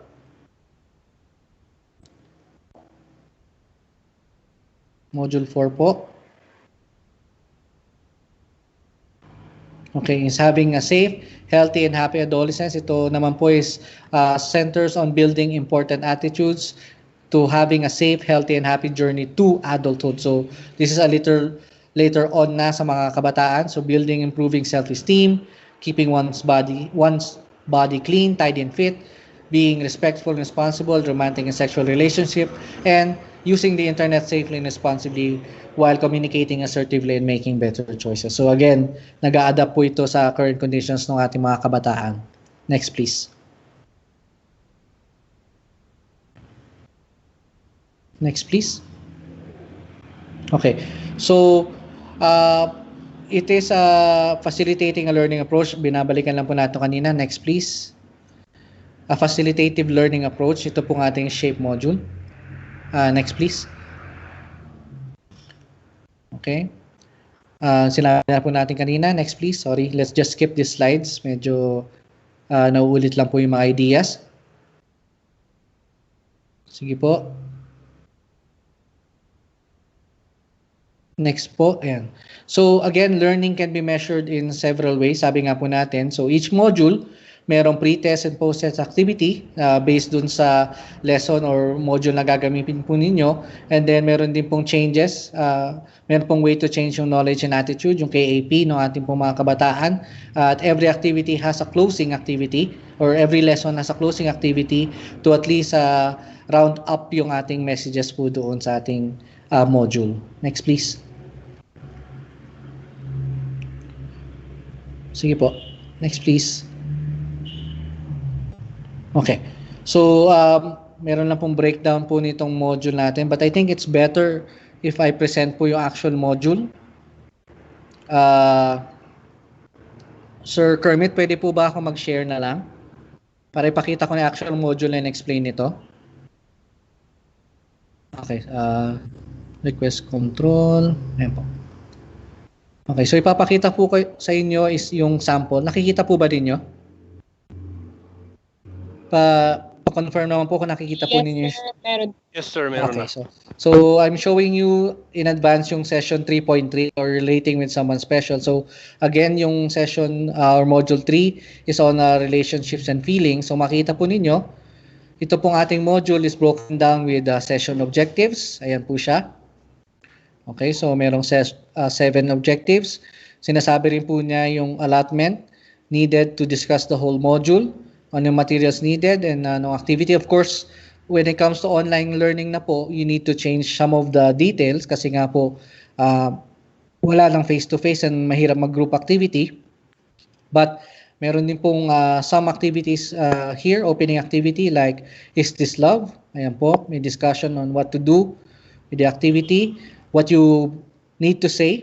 Ayan po, what you need to say when it comes to this activity, what you are going to do in activity, yung time, etc. Naka-breakdown na po dyan. And then, after processing yung activity po with these questions, after processing po with the questions here, you can move on to discussing yung key messages po natin about love, friendship, and infatuation. Ayan po, ito na po yung key concepts na kailangan i-discuss. Ayan po. Ayan po, and all that. Ayan po yung mga messages natin. So now, you might be asking, baka ang haba naman ito, paano ko siya i-discuss? actually with the module that we are giving, itong PDF file or a printed version, kung meron man po kayo, meron na din po siyang nakaprepare na PowerPoint presentation. So we actually turned over yung PDF copy nitong shape module to Ma'am Claire sa regional office together with the PowerPoint presentations. At ang nangyayari po right now is they're reviewing it at kung papasa po sa standards ng ating curriculum development section or division sa DepEd, they will be uploading po yung ating module sa inyong LRN. So yan lang po siya, pinapakita ko lang po yung actual module para makita po rin yung discussion. And then as a closing activity, meron din pong binigay dito na suggested closing activity, and then how to process. Meron din pong option number 2 if your adolescents are older. Am I ready for it naman po yung discussion? Pwede pong gamitin ito. I'm just going through po the module para lang makita ninyo yung itsura. And then, meron din pong material that you can use right away. So, pwedeng i-print out or photocopy or i-email sa kanila for them to answer. Ayan po. And then, meron din pong guide questions, all that. So, ganyan po yung ating module when it comes to this. So, lahat po ng modules natin go through the same format. Ayan po yung next, may objective, may key messages, may activities, post-activities, etc. So, let me skip lang po. Balik lang po tayo doon sa slides, Sir Kermit. Ano po mag-stop share? Ayan. So, balik lang po tayo. So, pinakita ko lang po yung sample ng ating module kasi that was what it goes through almost all po ng ating module. So, punta po tayo sa slide 59, Sir, sige po, next po. Now, for each module, next please. For each module po, in-identify din namin yung activities or discussions and their specific age groups. I think this is one of the important na details na hinihingi ni DepEd from us is that sana ma-identify yung grade level that will apply doon sa module na po ito. So makita po ninyo na some of the modules have itong marker po na ito na for ages 10 to 14 or appropriate only for 15 to 19 or could be used for the whole adolescent age group of 10 to 19. So at least meron po kayong guide if you are in senior high or junior high or elementary pa lang, which modules you can use as part of your CSE curriculum. So next slide please. Next slide po.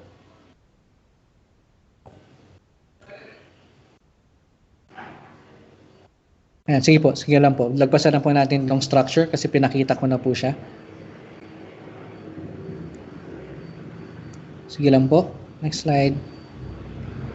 Okay. So sabi po rin natin dito that the modules are actually interdependent and arranged in a progressive order. Pero if there is a necessity po for you to pick and choose yung modules po ninyo, depende sa topic that you will be discussing for that day, you can also do that po kung yun ang inyong pangangailangan. So, sabi ko nga po, a total of 32 hours or a maximum of 4 days yung discussing yung buong module if you go through 1 to 4. But again, you can pick and choose po yung modules based on your need. So, sige po. Next please. Next po. Okay. Wala lang po ito. Just some instructions when it comes to this. Next lang po. Now, POPCOM is also willing po to provide an extensive training on each module kung yun ang kailangan po na ating mga teachers. But we will coordinate with DepEd through Ma'am Claire and the Curriculum Development Division sa regional office for us to do that po. Sige po, next lang po. Okay, next na po yun. Pinakita ko na po yung kanina na pinapakita rin po yung resources needed for each session. But just in case, nag-a-adjust po tayo. So, ideally po, we're looking at a class size of 25. Pero this is physical setup po kasi yung ating expected. So, it could be more kapag online. But just to promote better participation, 25 is the best number po for this, for breakouts and also activities or learning sessions. Next, please.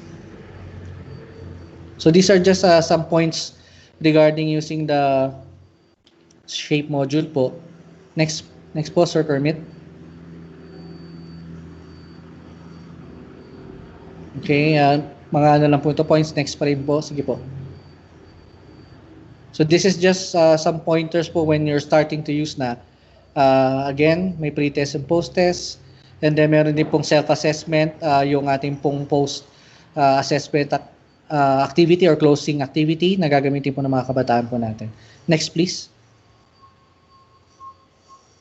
So again, we are trying to reduce na rin po yung idea na maghihirap si teacher when it comes to thinking about how to use or what activities to do when it comes to discussing yung mga issues po dito when it comes to our modules.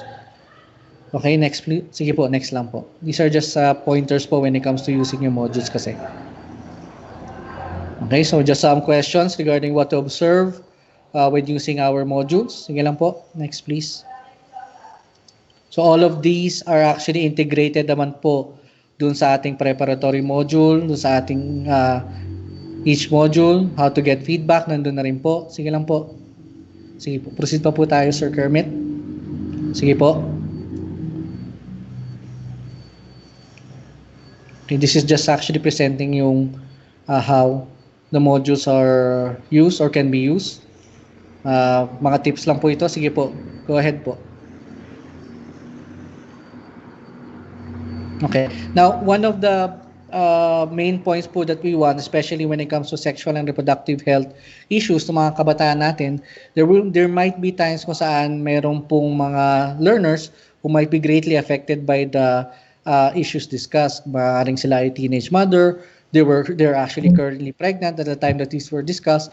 So one of the things that we want to come from our schools dito is if we could make service referrals or follow-up dun sa ating pong participants. That's where POPCOM, the DOH, yung ating pong other partners when it comes to sexuality and reproductive health come in.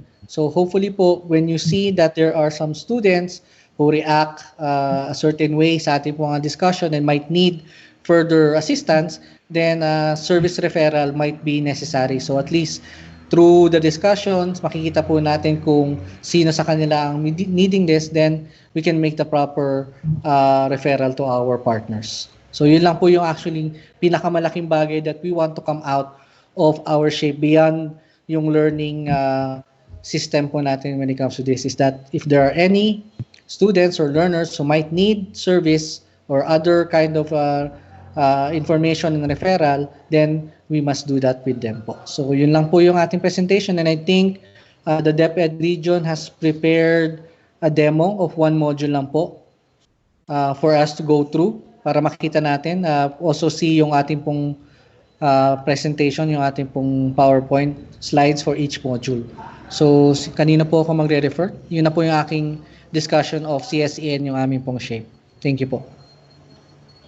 Okay, thank you so much, Sir Jab, for the very comprehensive sharing on sexuality education and for the toolkits as well, and toolkits or the modules that the field will be using once quality assured po. Thank you so much, sir, for sharing all those modules or toolkits. And I guess you will still be staying with us until the demo teaching is over. Yes po. Yeah.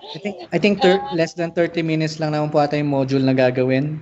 Okay, para isunod na lang po natin yung module and then question and answer, yung demo teaching rather, and then question and answer na lang po after the demo teaching.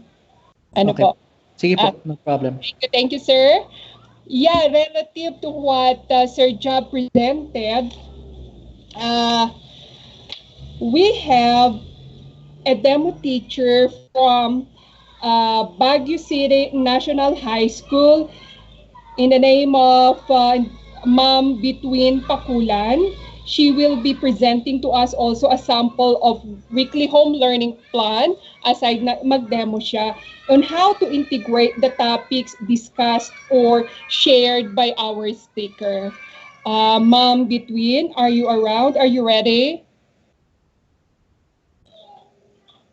Hello? Ma'am Between Pakulan?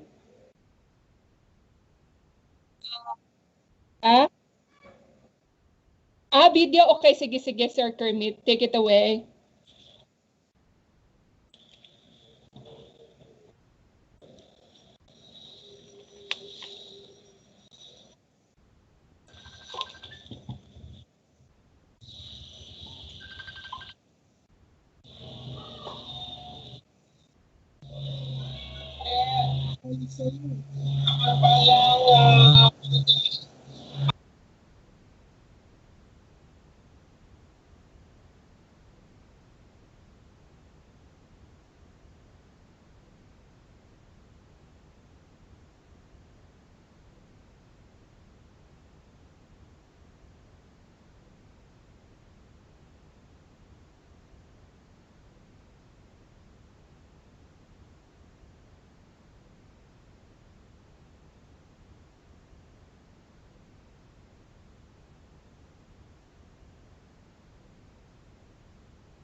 Sir Kermit, hindi ko po alam kung ako lang pero wala yata ang audio.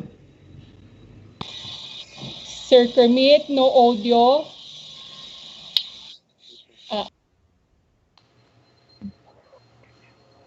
Kahit sa amin, sir. Okay po.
Okay, while Sir Kermit is fixing the video, I read a while ago in the chat box that most of you are requesting of the copies of the presentation since Monday and until tomorrow. The presentations po will be given to you. Ayos lang po muna sa Google Drive para doon po natin i-access yung lahat ng presentations. Yan po.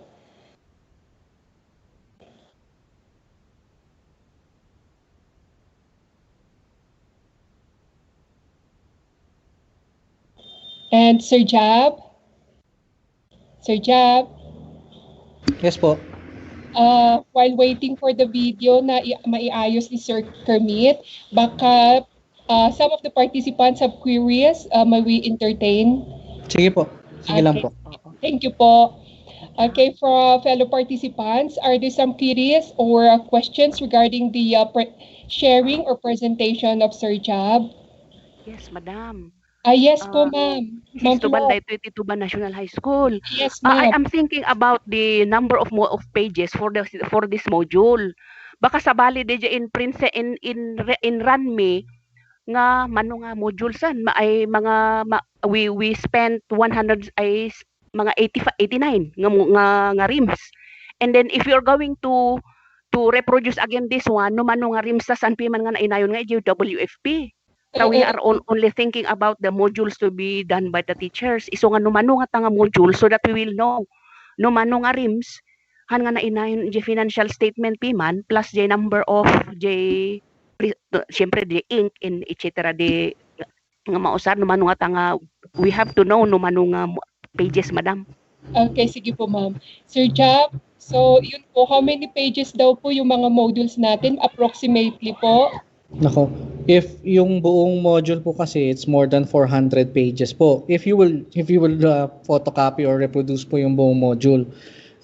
Pero ang ginagawa po kasi ni Popcom ngayon, we're trying to have it reproduce na sana at least merong one per school na pwede nilang gamitin first for photocopy kung kailangan nila yung printed activities.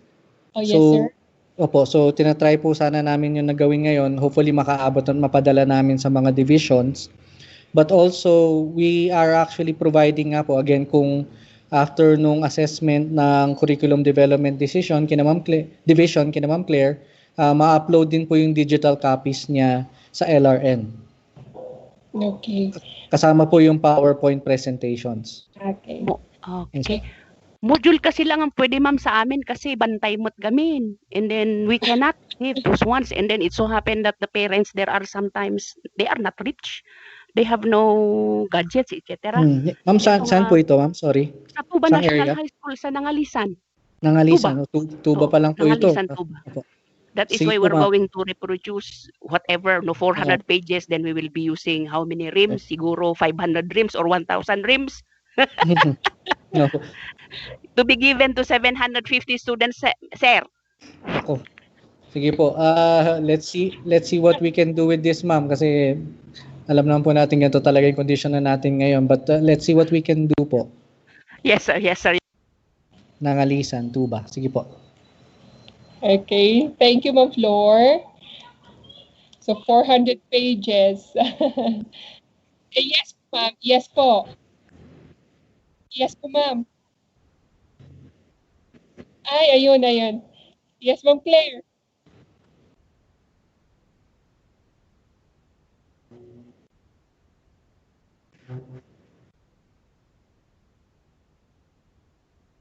Yes.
That is the intention po.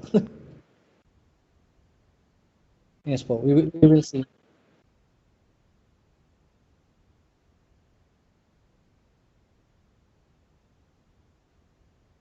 Yes po. Tama po si Ma'am Claire. Yes po.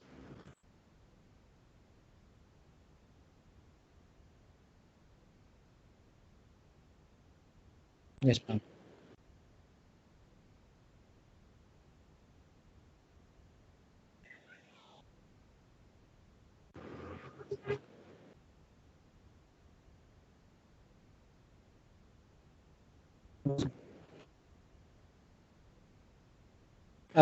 On ongoing na po actually yung ano production. Opo.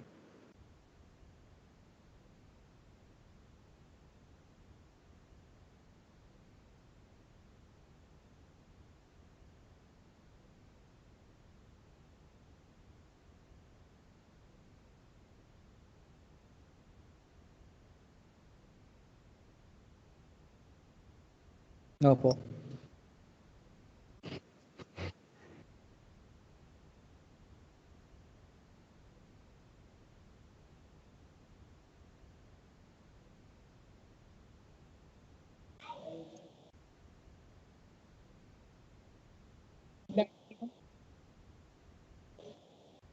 Yes, ma'am.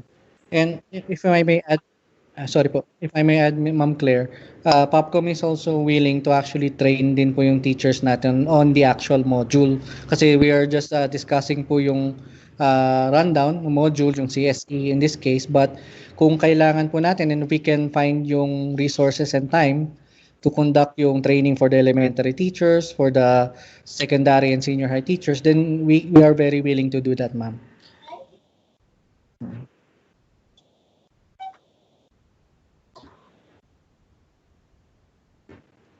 Yes. Yes, ma'am. Yes, ma'am. Yeah, thank you, Ma'am Claire. So at least on the go na po tayo regarding the module and thank you so much, Sir Jab. Napakahalaga po. Gaya ng sabi ni Ma'am May Baldasan dito, the shape module is very important, especially to our senior high school to avoid teenage pregnancy. It is a way also of information dissemination as well our advocacy. Yun po ang comment, Sir Jab. Thank you po. I very much agree with that, Ma'am May. Po. Ma'am Madeline, do you have some question? You're raising your hand. You press the raise hand button. Okay, siguro na-press lang.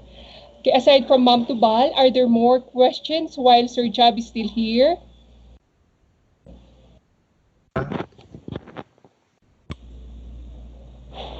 And as Ma'am Claire as said a while ago, they will improve muna the video before it will be uploaded to our Domino YouTube channel.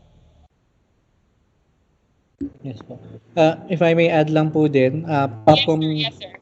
Popcom is trying to have an agreement with DepEd kasi marami pa po kaming ibang materials, not only itong shape module, even some learning materials on population and demography na related sa social science, on other aspects ng adolescent health and development na we would like to share. So we're just starting with shape po, and if we could at least finalize yung agreement with DepEd, we will aim to put it on the YouTube channel, on the LRN para at least may access po lahat kayo.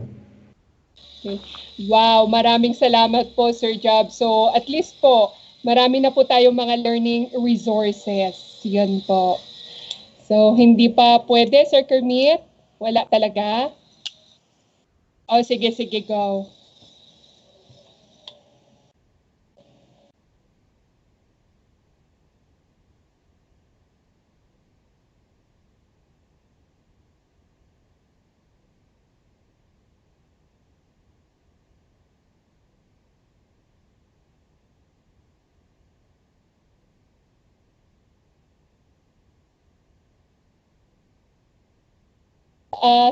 Sir Kermit, wala ngay, di marinig. Wala kaming marinig. Oo. Ay, kasyay. Ah,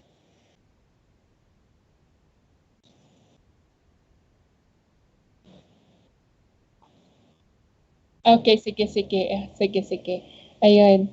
So, ganun po. Just visit po the Domino YouTube channel ng DepEdCar po. So, this will be uploaded para for our guidance po. No? So, yun po. So, thank you, Sir Kermit. Are there more queries? Sige, sige, sige. Basahin mo na.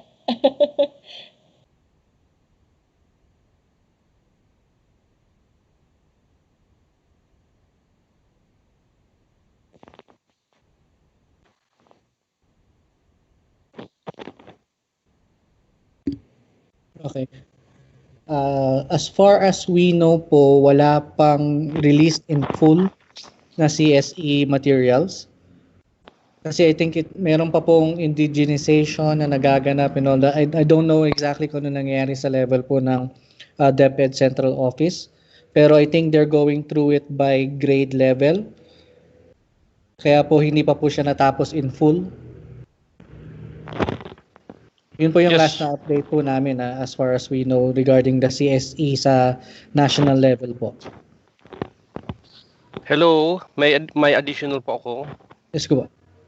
I conducted a research actually just last year dito sa awareness and of the objectives of the CSE, and found out that wala pa talagang mga supplemental materials for the teaching of the comprehensive sexuality education. Yun lang po ang I just found out from the research. Okay. Kung ganun po, then we're very much willing to give you all of these shape materials po for that. Kung at least to cover muna po yung time that we're waiting, you can use yung ating pong shape to discuss po yung CSE topics po natin. Thank you very much. Okay po. Thank you, Sir Tam. Adapay ti questions. Tanawanan, we will award the certificate also for recognition to Sir Job. Ma'am Claire? Yeah. Yes po. Basahin mo na, Ma'am Claire.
And thank you rin po, Ma'am Claire. Thank you po.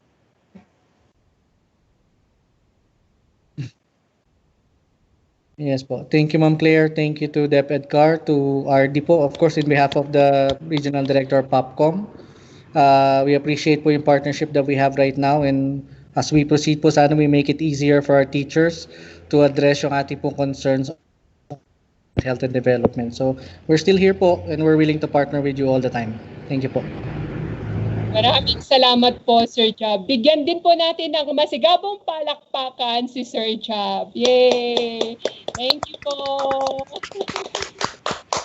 Yes, so we're done. Yes, Ma'am Claire.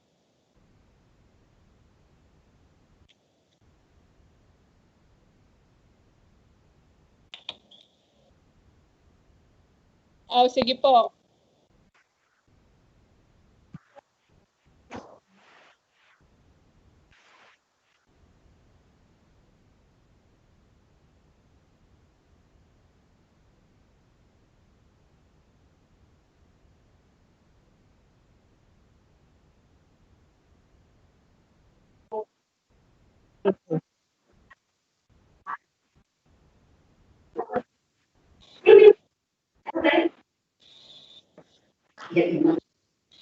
Yes, and another time for Ma'am Between. Just wait for the video sa Domino YouTube channel. Yun po, padaanan tayo dahil nga video na kasi that will help us also. And my message dito si Sir Hilary kay Ann Kunana, Ma'am Sir, regarding po sa STI HIV program, ay meron din po kaming module na ginagawa pero inantay pa namin ang approval ng TESDA kasi ipaparegister namin as a course sa TESDA. Baka pwede rin namin i-share po sa inyo. Thanks. Yes po, Sir Hilary. We are very, very, ano naman dyan sa i-share ninyo sa amin.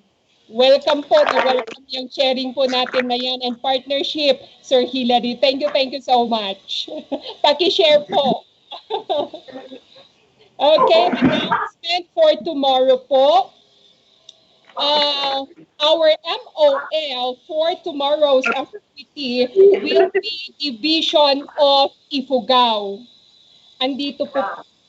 May we hear a sound from SDO Ifugao? Are you around? Still with us?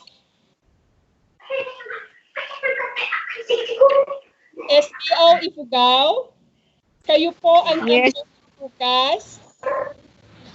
Hi. No po. Yes, ma'am. Hi, thank you po. Thank you po. Yes. Thank you so much. So we will start our session tomorrow at 8 o'clock still for the preliminaries. And the speaker will start at 8:30 in the morning.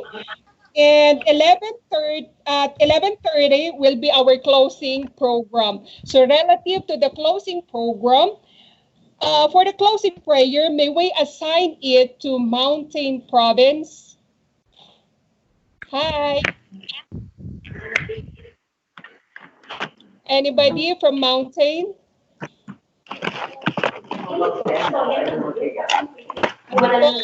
From Mountain po.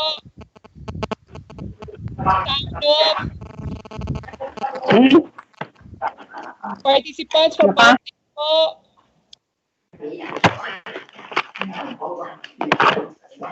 Wala, Awantita from Mountain Province. How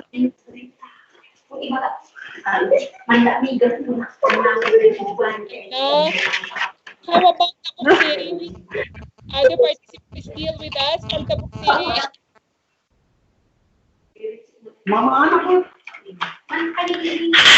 City, are you still with us? Allah. Yes po. Yes, ma'am. From Tabuk City po. Okay. Kayo po ang magbibigay ng closing prayer sa closing program natin, ha? Okay po, ma'am. Yes, ma'am. Thank you so much po.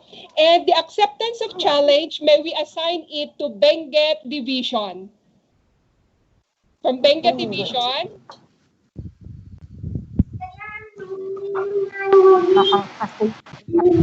Third Tam. From Benguet Division po, acceptance of challenge. Wala bang iba? Wala na bang iba? Ag kita ka dito kakatwang kita, sir. Ako na lang ba? Basta i-assign na ni Benguet. When? Narnaruam dan Char. Ibalik ka kakata, Sir Tam.